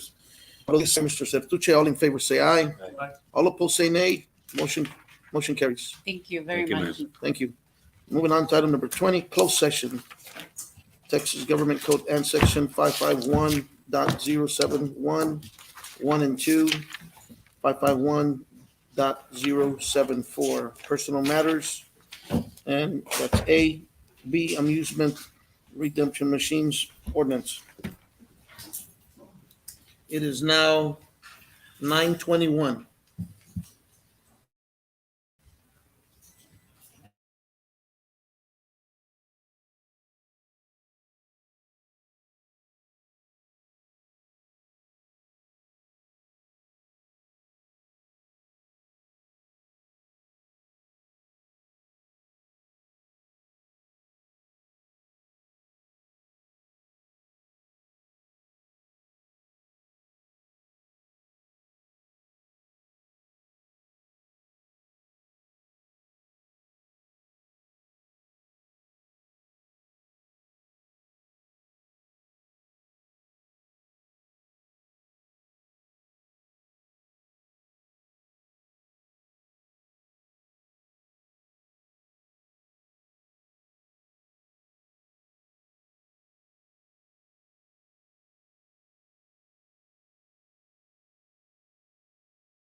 recognition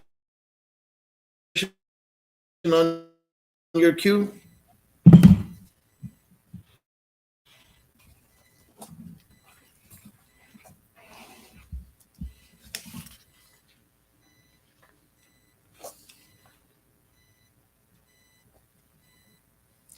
All right, everybody, we're back into session. No action was taken on closed session.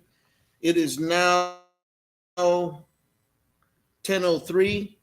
We're in open session now, and no action it was needed at all on any items of A and B on item 20. So item number 22, this meeting is adjourned, and it is now 10:03.